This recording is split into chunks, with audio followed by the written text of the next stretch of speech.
The apocalypse has begun. This guy was addicted to survival games. He awakened a dimensional portal ability. Now, in the middle of chaos, everyone is getting infected, but he can travel between worlds. He has a secret base, an infinite supply stockpile, and girls living in his house. But before that, the president will be making a national announcement in a few minutes. The power will be restored shortly. Finally, the address begins. The president has a request to make. He wants everyone to be watching, asking viewers to call over anyone not in front of a television. The viewership climbs, and he thanks the public for their effort. At that very moment, martial law was declared. The military is taking control of everything, and the roads are closed. Visibly distressed, the president said there's a reason for this. The opposition certainly won't like what's happening. After taking the first drag from his cigarette, the president reveals the reason. It's time to face this apocalypse. Everyone must know by now that a virtual games scenario has become reality, and a large asteroid has come to Earth. Efforts from other nations were unable to destroy this meteor. Fatally, it crashed into the Earth, causing catastrophic damage. The people in Japan have already turned into zombies, and spores are being emitted from the meteor. They will reach Korea in the next few hours. There's no way for citizens to avoid the worst. However, some people have awakened and can prevent it. Shelters have been built, and they will be sealed for 1 year. People must go to them. There's also a strategy guide for defeating the monsters. Pamphlets will be dropped from airplanes. Soon, all electrical power will be shut down. He said it was an honor to serve this great nation. All of this was only possible because of an anonymous informant. Our protagonist wished the apocalypse had never happened. All he has to do now is survive, because he's already a veteran of this apocalypse. It all started a few months ago. This could be the player's third consecutive defeat. His companion warned that if this happens, he's truly useless. The guy with cat ears told them not to focus so much on brute force. This was confirmed by the weirdo with blonde hair. They are nothing without those absurd moves. The other two are ready to start the battle. It's a survival game, and the guy with rabbit ears and his friend started the fight. Despite his weird appearance, the big-eared guy is strong. This is a virtual reality game. It also has fantasy monsters, and its difficulty is truly exceptional. In just a few hours, the game became the current bestseller. The extras time was up, and the guy with cat ears defeated the most dangerous creature in that area. But this game was so difficult that it failed soon after. After a year, there were only 4 players left, in what seemed to be a crappy game, and even they were getting tired of what could be done. It wouldn't be strange if the servers went offline without any explanation. The guy with rabbit ears wished for a little more adventure. His friend suggested playing another game, but he didn't seem very interested. It was then that the blonde guy called his companions over to see something. A newbie just sent a message in the general chat. After so long with nothing new, they were a little excited, so they helped this newbie with all the information they could. But soon he realized the game was too hard. It would be better to give up now. It's a shame this always happens. To make matters worse, the game kept getting updates, but the difficulty remained the same. The guy with cat ears said he was leaving because he was tired of playing. He wished his friends a good night. Worried, the blonde kid asked if he would be back the next day. A bit uncertain, he said probably, but the others quickly noticed a hint of boredom in his words. They ended up saying their goodbyes too, as it was time to leave. Only the blonde guy remained in that place, completely alone. He started recording his experience, waiting for his friends to return. Several months later, the game's difficulty was significantly reduced, along with the addition of mutant creatures. Because of this, our protagonist's friends never returned. They had lost interest, leaving him completely alone in that universe. It didn't take long for the inevitable to happen. The game was going to be shut down for good. Watching a large creature, our protagonist wished he could have defeated it with his friends. With no purpose left, he abandoned that recording. He also deleted the account he used to stream these videos. It was time for Kang to start a real life in the real world. He runs a shop where he sells meals. Unexpectedly, his business is very prosperous. He inherited the business from his parents, who had passed away. Just as he was about to deliver a meal, he was approached by someone. This girl's name is Kyung, and she decided to visit him. Besides being a hairdresser, she's an infrequent customer at his shop. Our boy never managed to talk to her properly. Kyung went there to show our boy something. A viral news story about status windows appearing for everyone. Unfortunately, nothing appeared for her, and our protagonist believes it's all just nonsense. But the truth is, when he got home, he tried to find his own window, and to his surprise, something impossible happened. It actually appeared right before his eyes. Our protagonist remembered the game he used to play. He has a trait, opening a personal portal. It was time to test his new abilities, and indeed, a portal appeared before him, just like the labyrinth from the other game. This left our guy even more incredulous. He needs to check the internet to see if there's more information about this. That's when he learned about the asteroid, which was already being monitored by humanity. Things are getting desperate, and this is a chaotic coincidence. But looking at the portal he had summoned, he understood that all of this was real. It's time to look for more proof, because the apocalypse is going to happen. Kang still needs to overcome his fear of going through the portal. Entering that place without a plan could be very risky. First, he did a test using a spoon. He managed to scoop up some sand with it, which calmed him down. Now, with his gear prepared, it's time to go in. On the other side, he saw a great plain full of plants. The weather is pleasant, and his cell phone has no signal. The first thing he does is mark a tree to know his location. After a few minutes of walking, he realized the forest is very large. He hopes nothing happens, but he ended up getting startled by something, a valley deer. Seeing the creature's description, he understood he wasn't on Earth. The animal left shortly after. It didn't seem aggressive. If it were monkeys or boars, Kang is sure he would have had problems. That's why he brought a knife. Knowing the world of that game, he knows it's dangerous. He can't be sure of anything. Walking a bit further, he found a sun apple. With the fruit in his hands, he ate it, recovering his stamina. The effect is identical to the item from the game. All of this just confirms what he was already thinking. Nearby, he saw goblin droppings. Now he is certain the apocalypse is coming. Back in the real world, it was time to begin his preparations. Our boy thought about watching all the recordings he had made. He still has 32 days until the asteroid arrives. The game is really difficult, with weird mechanics. One of them is the metal death disease, which melts everything made of steel. This sends humanity back to the Stone Age and makes some regions very dangerous for up to a year. With his personal portal, none of this is actually dangerous for him. Our boy used his emergency savings to buy equipment. He soon realized that the others,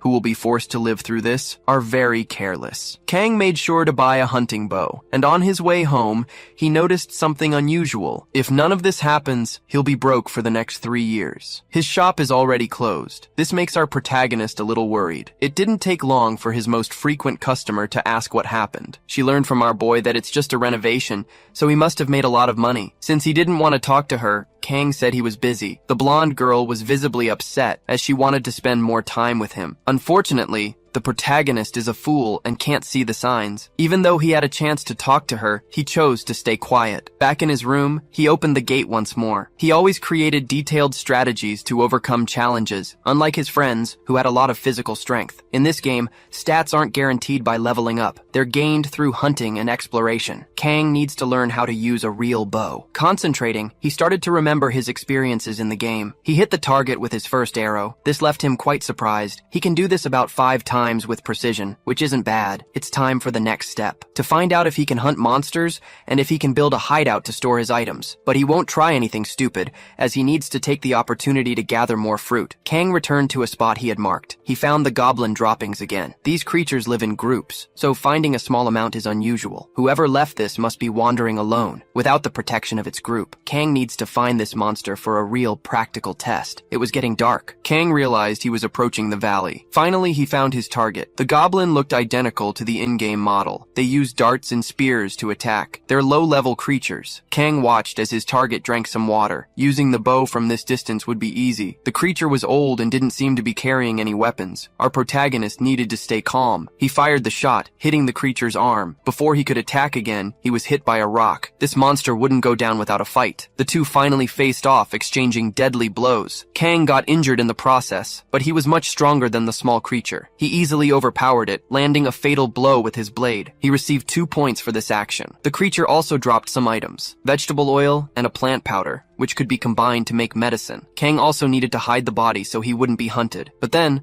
the boy noticed some fish in the river. They were red trout, which was a warning sign. It meant another creature might inhabit this place, like the great owl bear, which is extremely dangerous. Now only 31 days remain. The stress triggered a flashback to one of our boy's streams. He was presenting the monsters that live in the forest. Kang had worked hard to gather all this material. He even got some donations. Last time he talked about goblins and how everyone should avoid skeletons at all costs. But the most dangerous things in the forest are werewolves and owlbears. The bear establishes its territory in a balanced ecosystem, but there is a way to defeat this creature. Back in the present, our boy remembered all of this. The imminent danger triggered a flash of his memories, but this was no time to stand still or tremble in fear. An owlbear destroys everything when it's hungry. If it was standing still, it meant it wasn't starving. Only one thing was irritating it right now: the intruder near its red trout. There was only one way to escape now. Even though he knew the strategy, Kang was using his real body. Staring at the creature, he tried to intimidate it. Kang knew this creature's attack pattern. Its weakness was sunlight. He needed to be very precise, because there was a way to create light in this situation. Kang climbed up the creature's arm to shine his flashlight directly into its eyes. The owlbear didn't like that one bit. The next day, the alarm clock went off as usual. Kang realized he had slept soundly. He couldn't believe he had encountered that bear, and hoped to never see another one in his life. It had been a long time since his last meal. Weakened by hunger, Kang fell to the floor as he tried to get out of bed. Looking at his backpack, he saw some apples. Without a second thought, he ate one, automatically recovering his stamina. Now, he could think about filling his stomach properly. And unexpectedly, he ran into Kyung once again. They were at the same restaurant, and the girl sat down with him to eat. She wanted to know if he had tried to open the status window. The girl was radiant, and our protagonist regretted not talking to her last time. She said again that this situation was real, that strange things were happening. Even so, Kang chose to hide the truth. His ability wasn't combat-oriented,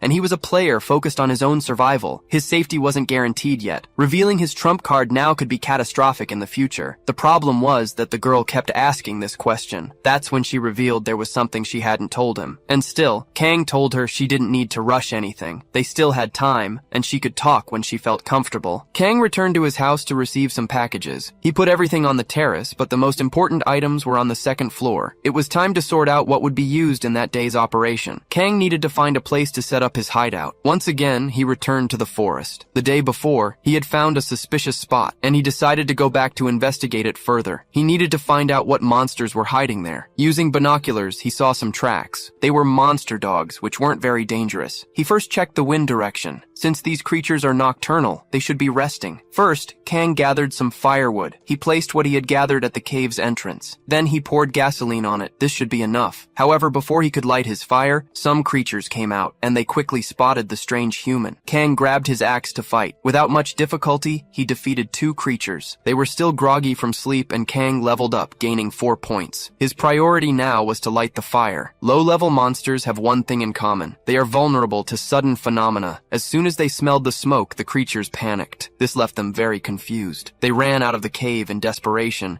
giving Kang the opportunity to finish them off easily. He just needed to do this 3 more times. The remaining creatures tried to attack, but they were no match for his axe. Kang also used a spray for this, blinding one of the monsters, which soon died. Only one was left alive, completely terrified. Kang needed to finish it off to secure the cave. The task was easy, but a bit tiring. Looking at his status window, he confirmed he was exhausted. Gaining levels unlocks interesting features in this game, like the virtual shop, not to mention the refuge our protagonist now possessed. It was time to prepare this space, starting with cleaning. There was a lot of trash inside that place. Kang kept finding disgusting things. Having to do this after a fight was truly distressing. At least he could use his portal, which made the cleanup even easier. Even so, the work was hard and tiring. Kang discovered he could place the portal in very precise locations. He used his bathroom's plumbing to bring water to the other world. Finally, the cave became habitable. He still needed to remove some stains and improve the floor. Mixing cement would take a few days. At least he had some minerals that could be used for lighting. These were fundamental for beginner players. It was time to start mining as well, to make his life easier. Kang woke up even more tired the next day,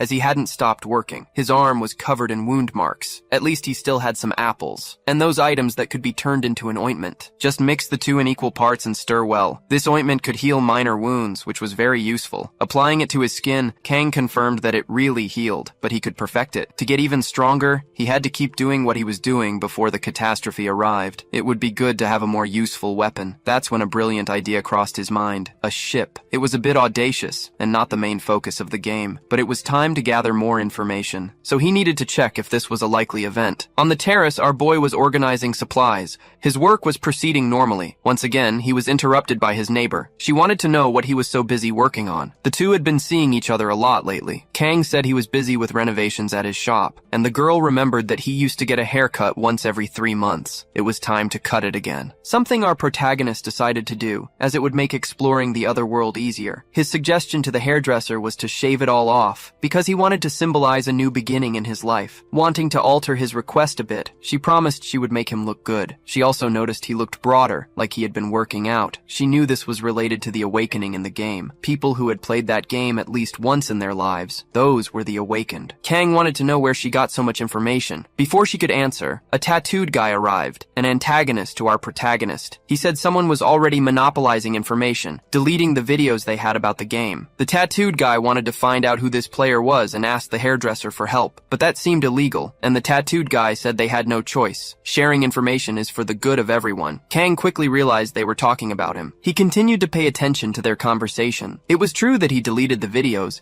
but it wasn't about monopolizing. That tattooed guy was really getting on our protagonist's nerves. Who's sure everyone would be better off if the information was leaked? That's why they can't wait too long. Kang immediately called out to the tattooed guy and said they could talk later. The tattooed guy didn't like his tone of voice, but he realized our protagonist was much more firm. Kang said he prefers to be heard while he's being polite. That was enough to scare the guy, who then decided to leave the shop. The hairdresser is relieved that a bigger problem was avoided. Kang suggested they exchange phone numbers just in case something happened. Back in his room, Kang paused the construction of his camp. He found out online that everyone is upset about the videos disappearing. There were so many hateful comments that our boy decided to turn off the computer. Slowly, he realized everything was becoming clearer. It was time to open the portal once again. For the next 2 days, he relieved his stress with hard work, mining and producing a lot of cement. At night, he relaxed by watching the moonlight coming to a conclusion. He's not a hero, and he doesn't need a sense of duty. His only obligation is to survive. It was then that our boy heard a frightening noise. It was the skeletons, very dangerous creatures. The creatures' eyes began to glow,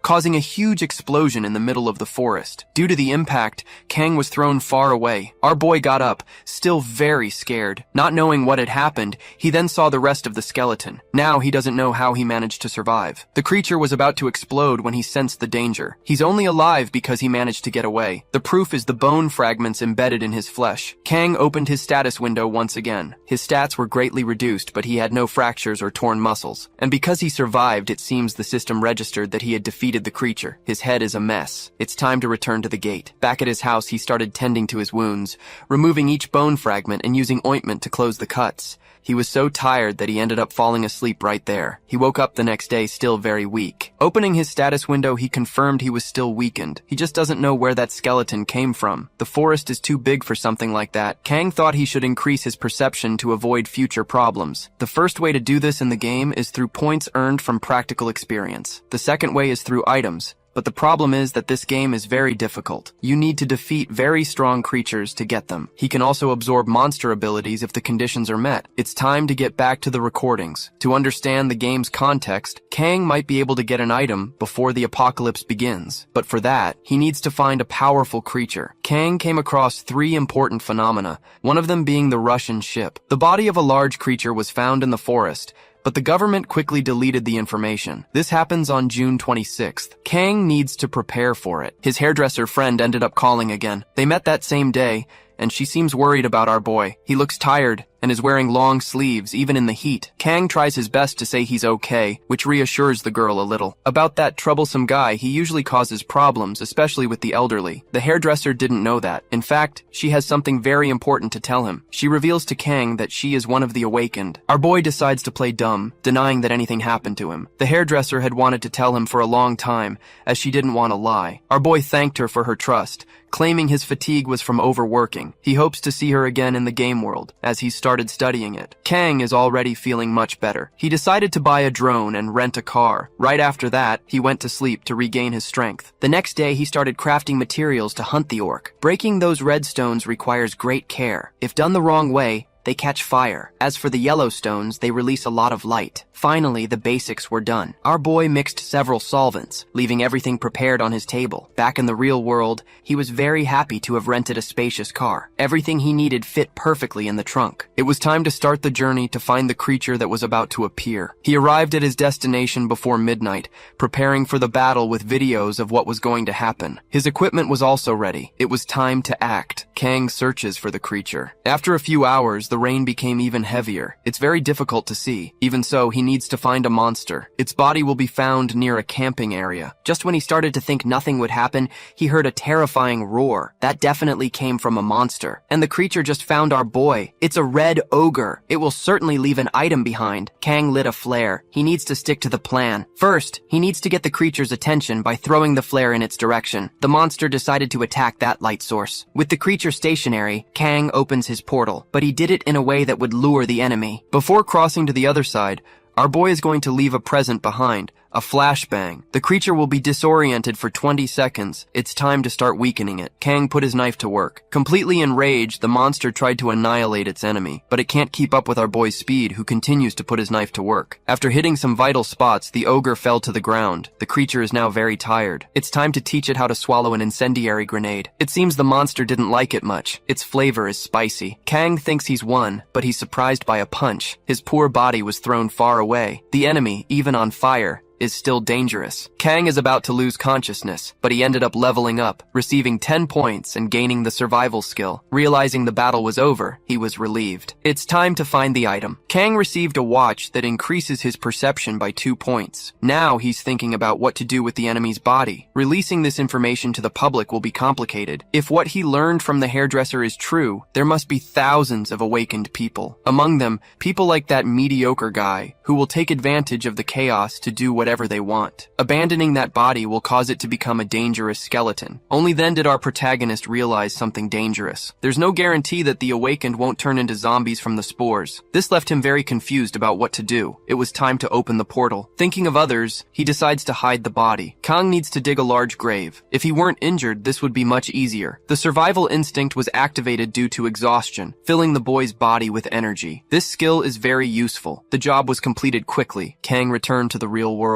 ready to use this skill before it runs out. The next morning, our boy woke up tired. He should have already built a defensive line around his house. Checking the news, he noticed there was no mention of the creature. It's time to check the packages that have arrived for him. Finally, the weapons were delivered. For now, he can only use the wooden staff, as carrying the rest could be a crime. Some weapons couldn't be delivered due to legal restrictions. Someone started knocking on the door. Kang assumes it's more deliveries, but so far the delivery person hasn't said anything. This made our boy go to the door, only to find his neighbor, the hairdresser, who came to see if he was okay. She also brought a bag, food, so they could have a meal together. The truth is, this is an unexpected event. The girl he always wanted a relationship with is now inside his house. Kang started to get very nervous. The hairdresser told him to eat up and get strong. She also came over to share some information, leaving our boy devastated, as he thought this was the beginning of a romance. Now he's thinking about telling her the truth too. She's going to take out the trash while our boy grabs a few things. The two of them went online to look up some information. First, they need to learn about the metal plague. Kang explained many things to her. It's easier to survive in small groups to avoid attracting zombies. Also, perception is crucial for the survival of newcomers. The hairdresser is writing all of this down. She said that the famous player who deleted the videos is being heavily criticized, but she doesn't understand why he hid the information. Our boy doesn't know either, and wants to know if she has any theories. She said there must be some circumstance to justify something like this. She also confirmed she won't be joining that jerks group, because she met with his group members. She found out some absurd things. They're not good people. Listening to the recording, our protagonist got very upset. He said that chaos will reveal the true nature of many people. That's why the hairdresser wants to team up with our protagonist, a proposal that left him speechless. He wants to reach level 10 soon to use the game's shop. Unfortunately, the player's level dictates the level of creatures that will appear, which could be very dangerous for the hairdresser. Our boy thanked her for the offer, but said he could turn into a zombie. That's when the hairdresser showed him something interesting. She teleported. This is her ability, which could be very useful for defense. Kang got worried and said she shouldn't show something like that so casually, but she did it to gain his trust. And even if they don't become a team,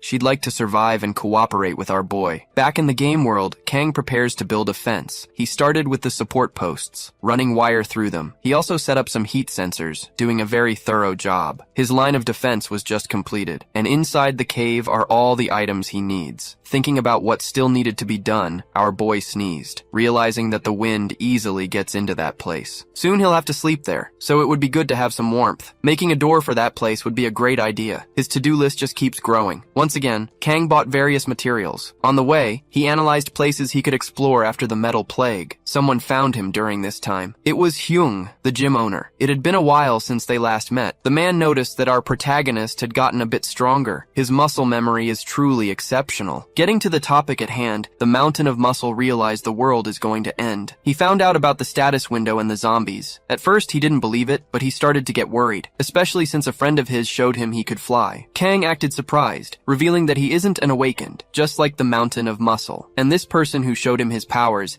is going to the radio station to say a few things. It's only a matter of time until everyone knows what's happening. And something very worrying happened that day. Someone started shooting in a public place. Our protagonist didn't know about this, because he's been working a lot lately. To make matters worse, news about the incident was deleted. Kang realized the media is being controlled. Everything is getting quite worrying. The area where it happened was completely blocked off by the police and military. The government must be hiding something. Kang simply left the conversation, saying he had an urgent matter to attend to. When he got home, our boy needed to organize his thoughts. All of this happened after the ogre event. Kang is watching the content he recorded once more. Few people should know about that. Even the creature's body was disposed of in another dimension.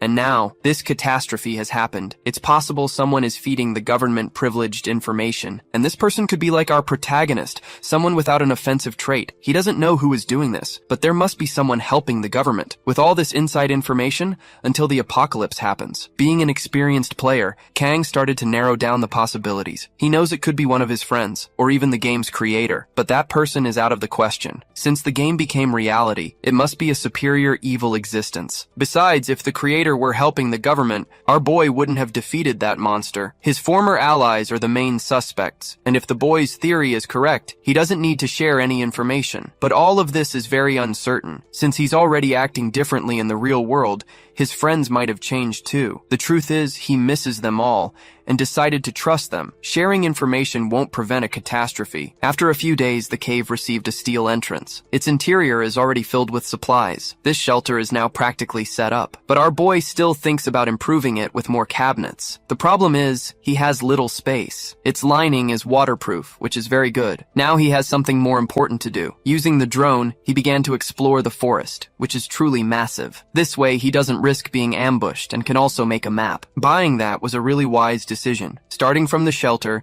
our boy began a complete exploration, discovering a chain of snowy mountains surrounding the forest. To the south, there seems to be a large ocean, which doesn't have many monsters but is abundant with creatures that can be hunted. It's time to learn even more about this ecosystem to avoid owlbears. Kang found the place where he had buried the goblin. The grave has been disturbed. A bear might have eaten the body. Since there are many tracks there, it's too early to reach any conclusions. Those look like goblin tracks. The distance from this place to the shelter is 1.5 kilometers, a sign that his location isn't as safe as he thought. It's time to bring the drone home. Even on the way back, he managed to observe the vegetation, expanding his map. Our boy now has a better idea of where he is. It's time for him to get to know the area personally. It's the only way to get detailed information. Kang heads to the nearest swamp, hoping to find something interesting. That's when the heat sensors alerted him to something. Due to his heightened perception, every sound seems much louder, until he finally found what he was looking for. Goblins in the middle of the forest. The creatures are arguing over a rabbit they had hunted. It's the perfect opportunity to get all of them. The first arrow was fired. It found the head of the creature's leader, whose body fell lifelessly to the ground. This automatically caused a panic among them. Even so, the arrows kept flying. The creatures are heading toward the shots, reaching our boy's location, only to be met by his axe. Kang is a brutal combatant.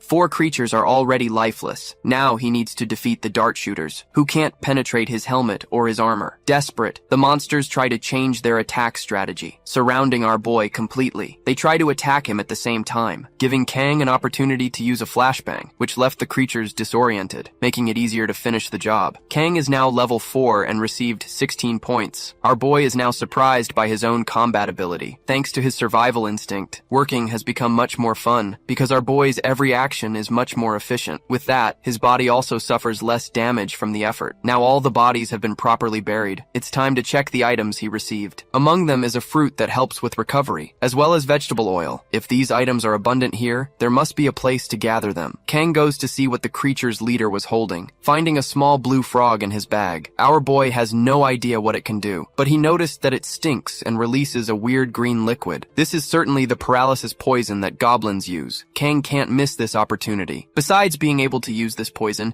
he can also use small doses to increase his resistance. He even named the little frog, which is now called Kururu. The system recognized the frog as our boy's property just for naming it. He didn't know about this mechanic in the game. It might be something new. It's possible a final update happened before the game shut down. It's time to return to exploration. Our boy opened a portal. Back at his house, he grabbed a few more items. In a short time, he returned to the forest, ready to get to know it better. He even discovered a water spring that he didn't see through the drone. To his surprise, the water is completely pure. One less problem on his to-do list. Not to mention there are also fruit trees there. Kang collected several fruits at this opportunity, as well as the seeds used to make vegetable oil, making marks on the trees so he wouldn't get lost in that place. With that, his task for the day was finished. The next day he tried to feed the poison frog. Kururu really liked the cricket it received. The creature is on the second floor of his house being very well treated. It needs a slightly warmer environment. The cold can be bad for your health. Kang managed to extract a good amount of venom, which was properly stored. Now he can focus on producing the wound healing ointment. Kang can't share this with the hairdresser yet. Later, he met up with the Mountain of Muscle, who loves to drink protein shakes. It was a bit late, and the Mountain of Muscle didn't expect to see our protagonist at his gym. Our boy said he had some gifts to give. Intrigued, the Mountain of Muscle wanted to know what that ointment was. Kang explained it was good for wounds, but the Mountain of Muscle was worried, thinking it was just another marketing scheme. Even so, he thanked him for the gift and for the information about the game. Our boy was the one who wanted to give thanks. If he hadn't spoken with the Mountain of Muscle, he wouldn't have found out about the gunshots. He also noticed that the gym was very empty. The owner said everyone was making plans because of the broadcast the Awakened One made on the radio. He shared some interesting things, and the Mountain of Muscle is going to set up his base in that location. Approximately 20 people will be with him. Kang was very worried, as a group of more than 6 people is already dangerous. However, the Mountain of Muscle said that some people can't be abandoned. He even asked what our protagonist was going to do now. Kang said he was still thinking. Since he hadn't awakened, he should think about it soon. A scream interrupted their conversation, and our boy went to see what was happening. He went to the window and saw something absurd. His neighbor, the girl he likes, was on the ground. She seemed very disoriented. Our protagonist immediately went to help her, asking if she knew what had happened. The hairdresser didn't know, but was sure she had been attacked by someone. The Mountain of Muscle was ready to find out who did it, but Kang asked him not to. Our boy asked his friend if she remembered what the thug looked like, but since it was very dark, she didn't see anything. Kang was furious, understanding that people had started to make their move. He recommended that his friend use the teleportation skill if something like this happened again. From now on, she needs to be very cautious until the apocalypse happens. There was a joke on the internet that if 5 people are gathered, one of them is trash. There's always someone trying to be the funny guy, and in the game world, that can be very dangerous. There were players who would infiltrate teams just to lead them to extremely dangerous places. They were always very friendly to beginners, but they wanted to finish them off and steal their items. They also created conflicts between teams just for fun. The game, which was already unpopular, became completely deserted. Our protagonist and his friends used to discipline this type of player. And right now at the beginning, people like that can multiply. The Awakened community is coming together. Besides sharing information, they are setting up strategies. Kang saw that some people are selling recordings of his videos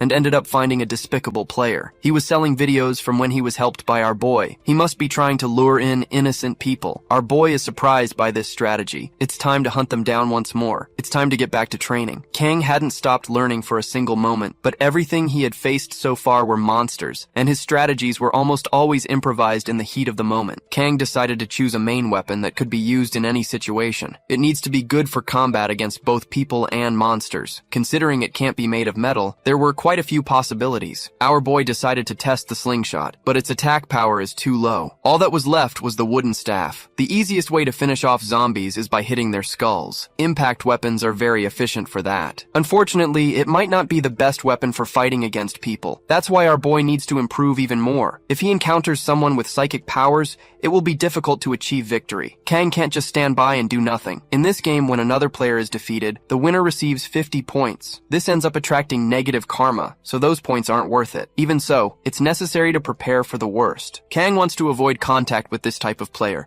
It's time to protect his home even more. After training, our boy heard noises in the forest that sounded like a wolf. One of them might have approached his shelter. Properly protected, Kang reached the source of the noise. He found a gray wolf as big as a horse. The creature was already lifeless. Since it died in that spot, it might have been attacked nearby. It's time to analyze its wounds. While doing so, our protagonist was almost attacked. Something furry hit him in the back. It was the wolf's cub. Kang still doesn't know what to do in this situation. He can't just ignore the cub's presence, but he needs to bury that body immediately. If it turns into a monster, it will be even more dangerous. The grave was dug quickly, but the cub refused to leave its mother's side. Kang started to remember a dog he had when he was little, so he decided to pick up the cub. It was time to separate it from its mother. Our boy promised to take care of the creature, offering it some food. He hopes that with this, he can count on this new ally. Kang is waiting for the cub's approval. After eating the dried meat, it became quite enthusiastic. Its name is now Dingo, the new member of this small team, recognized by the system. In the real world, our boy is getting to know his dog better, realizing he is very intelligent. It was easy to teach him the most basic tricks. The creature can obey without any trouble. It just doesn't like to stay quiet. It's time for the final test. Kang took a treat from his pocket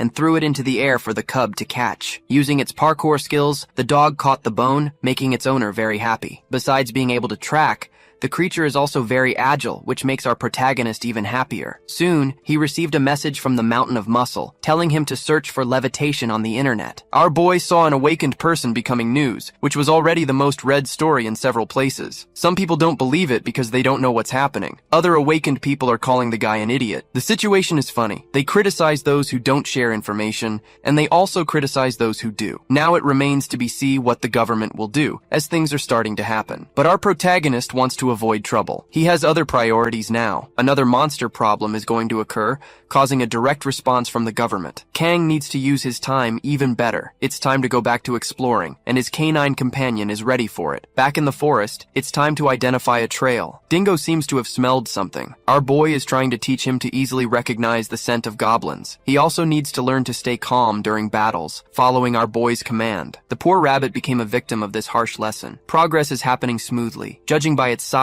and claws, that is not a common rabbit. They are creatures much stronger than those on Earth. The pair can now explore with confidence. Kang would like to know his companion's stats. While thinking about this, he was notified about the growth of his own health. This is a very interesting pace, as his health started at 170 points. Kang soon saw that Dingo seemed to have found something bad and was scolded for wandering alone in the forest. The dog had only eaten a pepper, which was why it was agitated. This find is very beneficial for our boy. It's time for another harvest. The pair is already at the end of their hunt. They went to the nearest river. The fish don't provide any experience, but they are extremely tasty. This whole experience is advantageous for the cub. Now, they can finally return to the shelter. The next day, something important happened outside our boy's house. He hired some men to work on renovations. That room was completely transformed. This was a necessary choice for progress. When the chaos begins, everything will be looted. Our boy will be among those people too if he survives, so he should prepare for it. The Mountain of Muscle arrived and said he did the same thing. His gym is already almost empty. Our boy had abandoned him last time,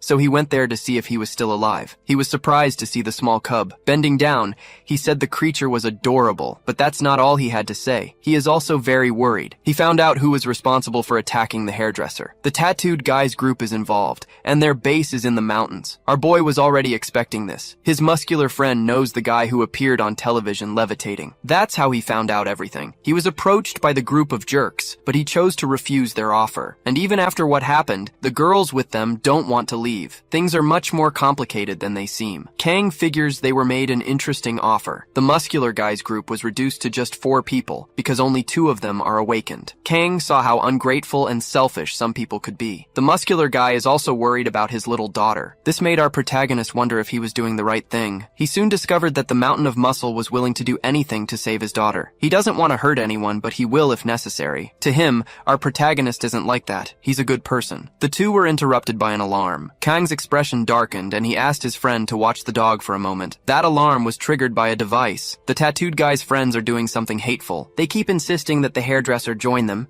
even though she's already said she doesn't want to. Kim, the leader, and the chain smoker, his subordinate, are losing their patience. Since they have powers, they're feeling very confident. Our protagonist has already arrived at the location. He's ready to attack them immediately. He manages to fire a rock with his slingshot. This quickly got the attention of the other jerks. But maybe this won't change what happened. Kang is eager to crush them all. He hits the first jerk in the head, then turns his attention to the chain smoker, who tried to use his ability to attack. It was no use. Our protagonist is much stronger than them, but doing all this left him out of breath. The hairdresser told him to keep being careful, because the leader of the jerks is still alive, and he nearly destroyed our protagonist's helmet with one blow. Kang wasn't expecting to take that kind of damage. It must mean this guy's trait is an offensive type. It's time for all of them to focus on the battle. The tattooed jerk is happy about this. He wants to teach our boy a lesson. Kang knows the situation is dangerous. He's not sure if he should use his portal. Before he could be hit, he was saved by Dingo, a furious puppy. No one knows where this dog came from. The mountain of muscle is also there, ready to call the police. This made the jerks feel cornered. They decided to leave on their own. Our protagonist's friends can now breathe a sigh of relief. The hairdresser is very worried about him, asking if our boy got hurt because his helmet was cracked by that blow. This made our boy remember his old companions, but back in the present, he said he was fine. Knowing that the Mountain of Muscles group was smaller, he asked him to turn to the hairdresser. Our protagonist has things to do now. Saying goodbye, he went on his way without any explanation. It was time to start phase 2, ahead of schedule. Seeing those two together awakened a desire in our boy to take care of them. Unfortunately, he's not strong enough yet and needs to gain levels to get the strength needed to crush his enemies. If his plans work out, he'll be 3 levels above everyone else. This will make the monsters in that region very powerful. Our boy worked so hard, he didn't notice time passing. A wood-burning stove is now inside his hideout, making the nights there warmer. The little puppy really liked it too. The improvements he wanted to make to the place are all finished. It's time to spend the first night there. On television, news about the asteroid is being shared. It's getting closer and closer to Earth, and they don't know if it will hit. The lead researcher is worried, announcing that the asteroid has split in 2. He also announced that it won't hit the Earth. The truth is that the smaller piece fell into the ocean, near a ship. That's how the first zombies arrived in Korea. Kang keeps watching the news. The president has been in isolation since the shooting incident. He hasn't left the official residence. The opposition is demanding to know the truth about what happened. They are linking this event to the presence of the awakened. Kang started to think about what was being discussed on the internet. He wanted to rob a bank, but things are getting more complicated. On the forums, people are worried about the arrival of the zombies, which will happen soon. Kang saw someone looking for players, and he immediately recognized the name My Dream, a player who was very friendly to newcomers. He used to play with our boy sometimes. My Dream is looking for game veterans and has built a shelter for protection. Since none of his old friends have shown up, our boy won't be the first to do so. A little more enthusiastic, our boy wants to get back to building. Kang has already managed to spend 2 nights in his shelter. The place is very cozy and very safe too. The real challenge comes the next day. Using electricity from the solar panels isn't as simple as he thought. It requires a great deal of technical knowledge on the subject. It's time to run a test. The line is working perfectly. Surviving in that place is going to be even easier than he imagined. Kang went to the safe he has stored there. Inside is a rare mineral which is quite useless now, but it could be valuable in the future. It's time to see if the supplies are properly stored. That's when our boy heard his puppy barking. He's outside, very agitated. Kang went to him to see what had happened and was startled by what was there. A pack of giant wolves which are very dangerous. They're supposed to live on the mountain, not in the middle of the forest. Judging by the puppy's hatred,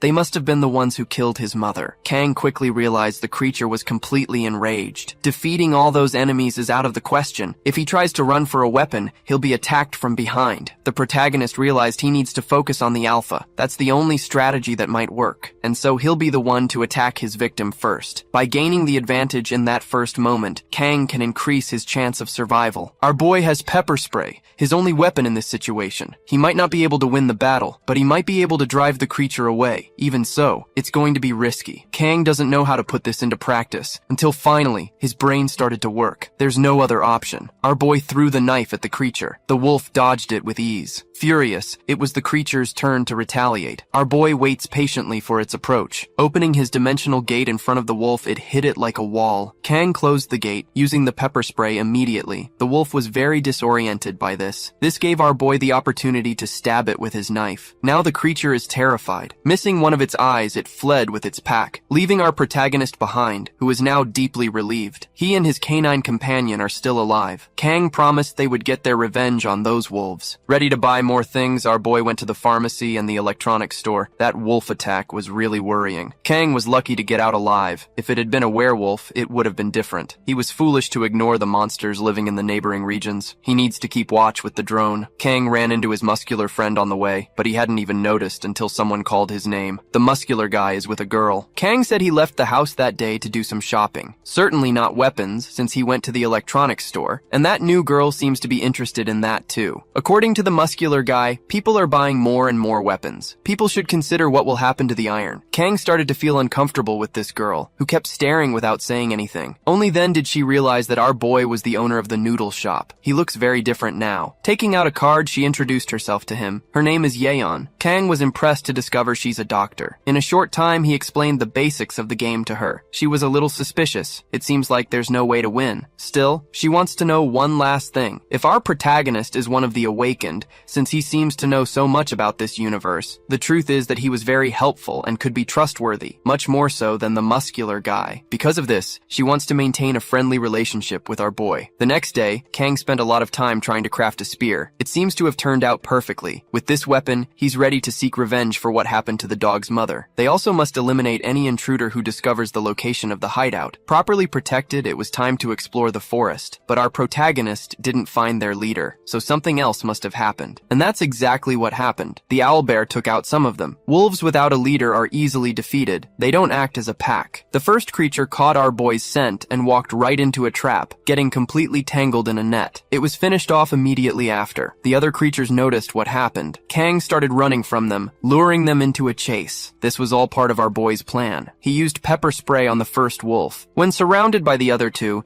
he used his spear to defend himself. The last one nearly attacked him from behind but was stopped by the puppy. Kang managed to eliminate his enemies with ease. Thanks to this, he gained more points and reached level 5. This also enhanced the effects of his gait, which is invisible to others and can now serve as a window. In practice, our boy can observe the other side. The invisibility is also amazing. This opens up new possibilities for our protagonist. He's eager to see what other traits he can develop. Leveling up is crucial for this, so he can't fall behind. For now, there's a lot to be done, like burying all those bodies. A few more days passed after that event, and our boy continued to explore the forest. He now knows there are no monsters within a 1-kilometer radius. They've all been hunted, but a little farther away, there are several goblins. It was time to start changing the place. Around the hideout, our boy cut down some trees. He made a 30-meter security circle with barbed wire traps and even dug a moat.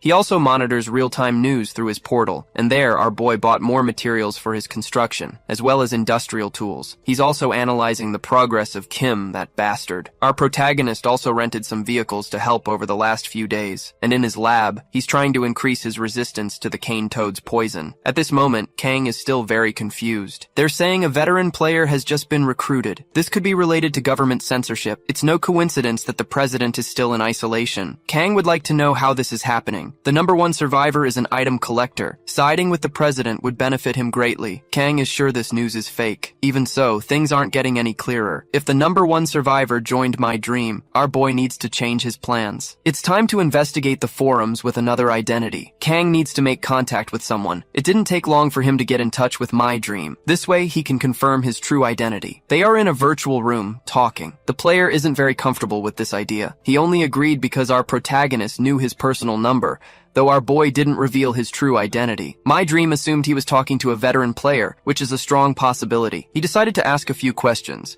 If our protagonist answers them all correctly, he'll talk to him. The first one is the maximum vertical jump height of a werewolf, which is 3 meters. He also asked about the owlbear's weakness. The answer is bright light. Lastly, he asked how zombies evolve. Our boy said they absorb nutrients and evolve into ghouls. He was very impressed with all these answers, and now he's sure he's talking to one of the veterans. Kang told him to call the number 1 survivor, and if it's true, he'll join them too. My dream said he can't do that right now. He also has a feeling that something is about to happen. To our protagonist, this player is just a nutcase. As he started to leave the room, Kang realized he might be getting tracked, and sure enough, some people had just arrived at the location. Guards were placed at the exit so no one could escape. Our protagonist is already considering the possibilities. Those men aren't there to play, they're there to find someone. The guy used a power on the receptionist, forcing her to cooperate as well. It's a psychic power. If our protagonist gets caught, he'll become a puppet. His only option is to open a gate to escape. Kang went straight to one of the restrooms. The mysterious guy continued using his power, asking the bystanders if he's a stranger. They are forced to tell the truth. There's only one place left to investigate. He went to the restroom, ready to find our boy, opening each of the stalls. He even threw water into the air to reveal anyone's hidden presence. He's sure our protagonist is around here. Kang is inside the portal, watching everything happening outside. The mysterious man realized he's not looking for a stealth-type person. It's someone who's mobile, so he sent his men to search the building. They need him alive.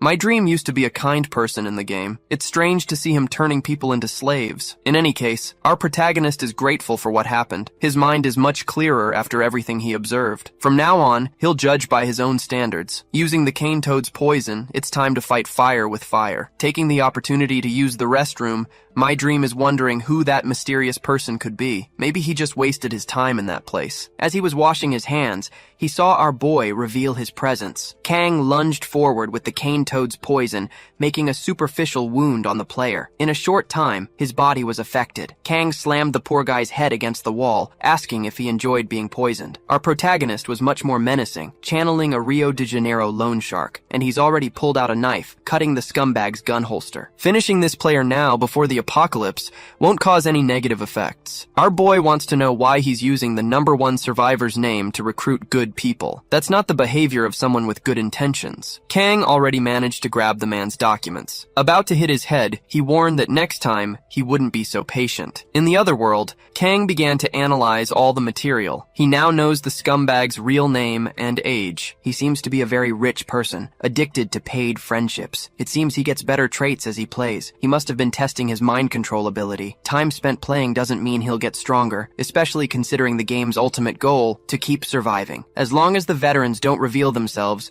our boy will continue to prepare. Now he has a firearm, ready to annihilate the awakened. Kang decided to do some target practice. He's improving slowly. The second omen is about to happen. With that in mind, he drove his car there. Goblins had been spotted by people near a national reserve. Kang pulled the car over to the shoulder. He and his dog will now explore this forest, like two hunters. Our boy had to hurry, as the police were already moving to seal off the area. The monsters could be very dangerous since they are being led by a stronger one. Dingo soon picked up the creature's scent. He knows exactly where to go, leading our protagonist to the fun. The two are making their way through the forest, but our boy stumbled upon something dangerous. Several people are dead, and some creatures too. Looking closer, he realized the men were just poisoned. They're still alive. It's just the effect of paralysis on their bodies. The police officers are unarmed. Someone must have taken what they were carrying. Kang moved them all close together, as the poison will wear off in a few minutes. It's time to analyze the creatures' bodies. Their bodies were riddled with bullets, but it doesn't make sense for the weapons to have disappeared. The only hypothesis is that there's a looter goblin among them. This creature cannot be left alive. Kang used the police officer's cell phone to call for help. He sent the location and also advised that the creature's bodies should be buried. This information can no longer be hidden. It's a race against time now. Kang is trusting his canine companion's sense of smell. Nearby, a battle is taking place. The guy with the shield asked his boss if this is right. He's not one of the awakened, and he's having to face the creatures. The awakened one's trait is telekinesis. It takes time to invoke the ability. Finally, the rocks began to fly, but that might not be enough. The other awakened need to get past the police to get there. The ordinary citizen already wants to run, but his friend knows this is just like the game. The goblins are without their poisoned weapons. Even though the bystander is scared, the Professor X-like character believes they will win. If they can defeat all the creatures, they'll have a huge advantage. They just need to stay focused on this battle, something Professor Xavier just lost, as one of the creatures threw a stick at him, injuring his fragile arm. With that, they ended up completely surrounded and are about to be finished off. Luckily, our protagonist exists, and he knows how to make arrows fly. The creature was left completely confused because it didn't see who shot those arrows. Kang is in a safe location. He shot those arrows through his gate, locating the awakened one. He also needs to defeat the creatures. His steps need to get faster and faster. It's time to return to the real world. First, he threw a rock at the monster to get its attention, but there was nothing where the creature looked. Actually, there was a can on the ground, and when it went to inspect it, it lost its life. This is our protagonist's strategy. Using his gate as an invisible wall, leaving no trace of his actions. Only the strongest of the creatures remains. It's already seeing its underlings littering the ground, and it ordered the rest of them to find the intruder, something the creatures are doing, filled with dread. They are heading for the graveyard. Their heads were severed, paving the way for our boy. Kang noticed the looter goblin started to flee, but that's another problem. He needs to defeat the larger goblin, which poses a real danger. His only option now is to fight. Kang was thrown far away. The blow hurt him badly. Our boy is already spitting blood. His senses are fading. His life will be extinguished with the next blow. Finally, his survival skill activated. Kang reacted at the last second. With renewed strength, he started running towards the fleeing creature because it is our boy's true target. After taking a few shots, it will no longer move. It's time to return to his gate. Kang waits for the most dangerous enemy to approach, firing a few more shots at it. This time, the creature was weakened and brutally finished off by our boy, who ended up gaining several points from this battle. He gained the ability to sense the terrain within his field of vision, as well as gloves that will increase his dexterity by 2 points. Some lights are approaching through the forest. It's the signal that our protagonist must leave, so they don't discover he exists. The next day, Kang woke up in a lot of pain. Looking at his watch, he realized he had slept for an entire day. He needs to avoid survival situations, as they are too risky. His priority now is to inspect the items he received. Kang was very happy with what he had gathered. Some weapons and a completely indestructible knife. It's a game-specific item, and he's never seen anything like it. This tool is immune to the metal plague and costs 100 points in the game's shop. Looking closely, Kang noticed its surface was a bit uneven. Surely these creatures can't craft something like this. Perhaps a mutation is happening to them, accelerating their culture. But all of this could just be a crazy theory. There are still other items to be explored, like the shadow grapes, which can enhance night vision. That's why these creatures were active at night. Looking at his own status window, our boy noticed he's growing at a satisfactory pace. Opening his gate, he returned to the real world, noticing he had received several messages. His first stop now is his muscular friend's gym. When he got there, he was greeted with enthusiasm. The muscular guy is waiting for him with the hairdresser. Other people have also been added to this team. For now, they're just 2 background characters. There's one last member, but he went out to buy some things. A store that sells camping gear. It opened recently. The incident from the previous day is already on the news. Everyone knows about it. The doctor who autopsied the creature told everyone to prepare for the end. Meanwhile, the president is in a national security meeting. They want to find the creator of that bizarre game and also want to hear from the awakened. As for the protagonist's friends,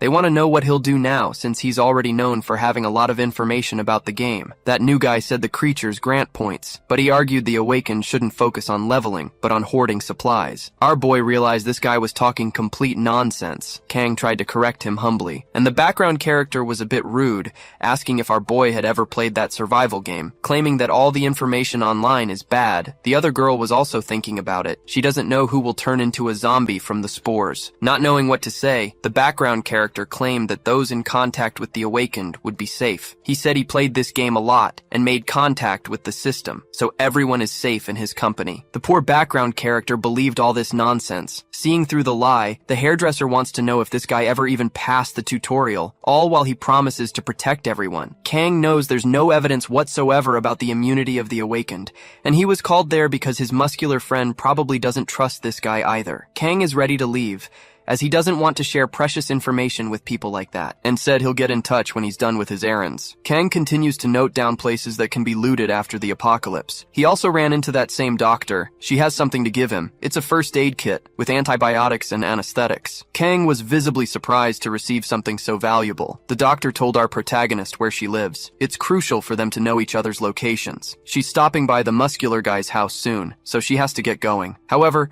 she made it very clear that our boy must keep his promise and share his address with her. Kang thinks this woman is way too intense. The truth is, he visited several places in that city, buying various pieces of equipment, further improving his shelter in the other world. With the excavator he rented, his work became even easier. All this while, the world grows even more chaotic. On television, fatalists and skeptics argue endlessly. An emergency United Nations conference was also convened. Nothing seems to be going well, and the meteor continues to approach. The last omen is the Russian ship. and it's about to happen. The apocalypse is near. After confirming no one was there, our boy entered an abandoned building. There's a reason to take such a huge risk of being turned into a zombie. He needs to get the weapons that are on the Russian ship. Our boy can resist the particles. If everything goes wrong now, life will be much worse in 5 days. He has to take the risk. He could also live alone in the other world, but being the only person there would be extremely depressing. All preparations have been made. Our boy has no desire to die now. It's time to reap great rewards because that's what life is all about. Our boy is reading some more notes when he's startled by an audible warning. Things are really starting now. A disaster alert is being broadcast to everyone. Sirens are wailing loudly. Several vessels are docked in that area, and from a distance, a large ship is approaching the shore. The vessel seems to be out of control. Seeing it in person, our boy can't even believe the scale of the destruction. The waves swept away a large part of the waterfront. That ship must be full of dangerous creatures. But natural disasters are things that leave anyone feeling powerless. It's time for our protagonist to start moving. He needs to do it as quickly as possible,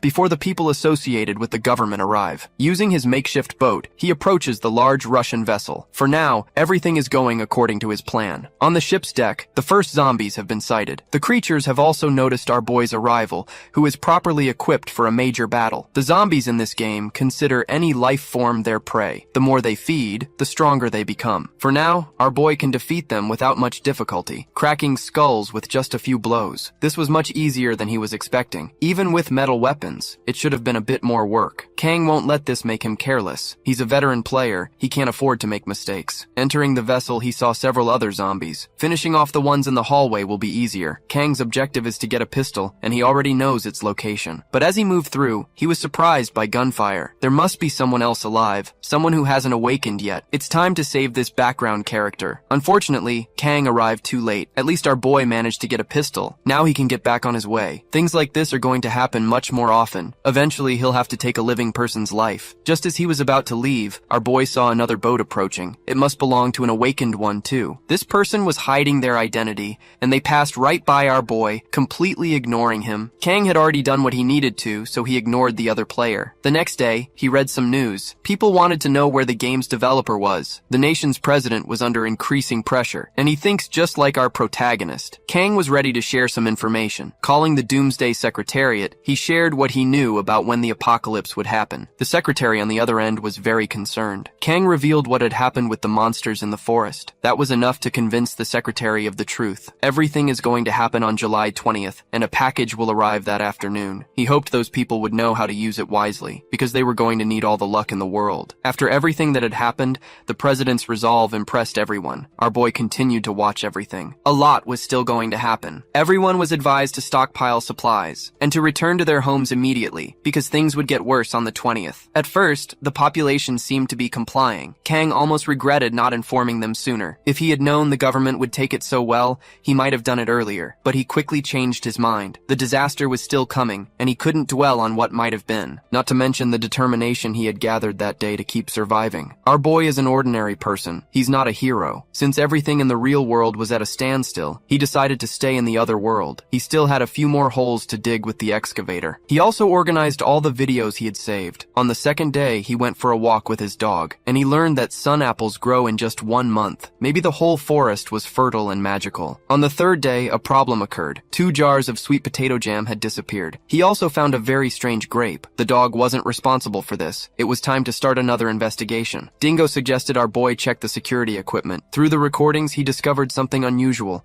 Small beetles had infiltrated the place, and they were the ones who stole the sweet potato jam. Even though they were insects, they seemed to be self-aware. Another problem for our protagonist. He decided to close the dog's exit to prevent situations like this from happening again. It was also time to bring in some visitors. They were our boy's friends, who had gathered there to listen to him. Among them was a new person. According to the muscular guy, the last member of the team, the newcomer introduced himself politely. Despite being an awakened, he knew nothing about the game. He's an electrical engineer and was confident he could help. Kang really liked this new addition. It was time to get to the main topic. They needed to exchange important information. They would start with the big muscular guy. He said he had called his ex-wife, and the signal suddenly dropped. Worried about his daughter, he decided to drive to her. On the way back, he found some barricades barricades blocking the road. Citizens were being evacuated, especially those living near the thermonuclear power plant. It was the doctor's turn. She didn't have much information, but she knew a shelter had been built in the city park. It seemed unlikely, but she saw it with her own eyes. Next was the hairdresser, who had heard a rumor. Army officers who disagreed with the president were imprisoned. For our protagonist, the sum of this information wasn't so bad. The apocalypse was really coming, even though he already knew it. There was another reason he had asked for everyone's input. To make them understand, motive and information were needed. Revealing the truth now would make everything easier, but it also posed a risk, so he asked everyone to pay close attention now. The president was thinking about order during the apocalypse. It might seem strange, given the recent restrictions. Public services were shut down. No one knew why the president made this decision. Maybe the apocalypse was getting closer. According to the doctor, they already knew which day it would happen. Maybe on the 20th, when the lockdown ends. The newcomer wanted to go to his family if it was true, but our boy asked him to wait. There was a reason they were all there. It was time to share the tutorial strategy. The muscular guy didn't know how our boy knew so much. Kang said he had watched videos from the veteran player, and he apologized to his friends for it. They could use this information however they wanted, but he hoped they would follow the manual at all costs. After everyone left, our boy went to the terrace. He had prepared a lot. There was no guarantee everything would be perfect. He had been a bit selfish, and that could be a problem in the future, but he hoped he wouldn't carry any regrets. On the horizon, he saw several missiles being launched. It was an attempt to blow up the meteor, but the apocalypse was completely inevitable. It was time for it to begin. On the morning of the last day, the lockdown was lifted. Kang followed his routine as usual, using microdoses of the Kururu toad's venom, while also doing physical exercises to get even stronger. He was already in his battle gear. He made his breakfast in the company of his dog, Lobo, patiently waiting for 9 a.m. The power, which had been cut, came back on, and the president was ready to make an announcement. His words were very impactful. Kang started to wonder if someone had planned this apocalypse. He wished this wasn't happening, but there was no other option. As a veteran,